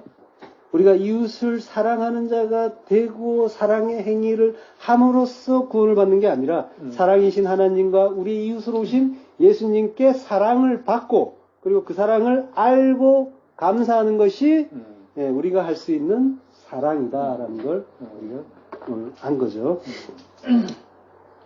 구원의 복음인 그 하나님의 그 모든 말씀, 이거는 인간이 선악의 그 두 마음, 에피디미아라고 해요. 탐심이라고 하는데요. 우리의 탐심은 항상 둘로 나눠진단 말이죠. 좋고 나쁘고로.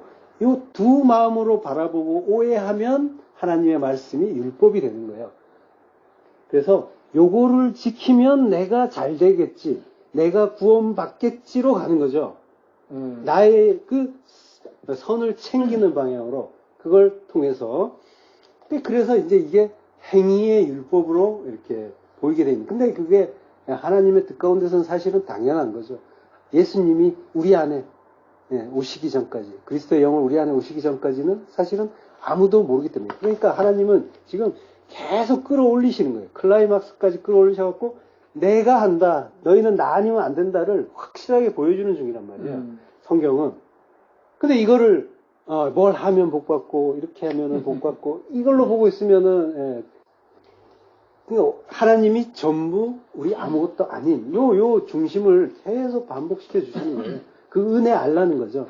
그 은혜 알고 그 은혜 앞에 엎드리는 것이 복이다라고 반복해서 말씀하시는 거고, 그때 너희가 아들이 된다라고 하시는 거고, 그때 너희가 사랑이 된다고 하시는 거고, 지금 계속 그 얘기 하신단 말이에요.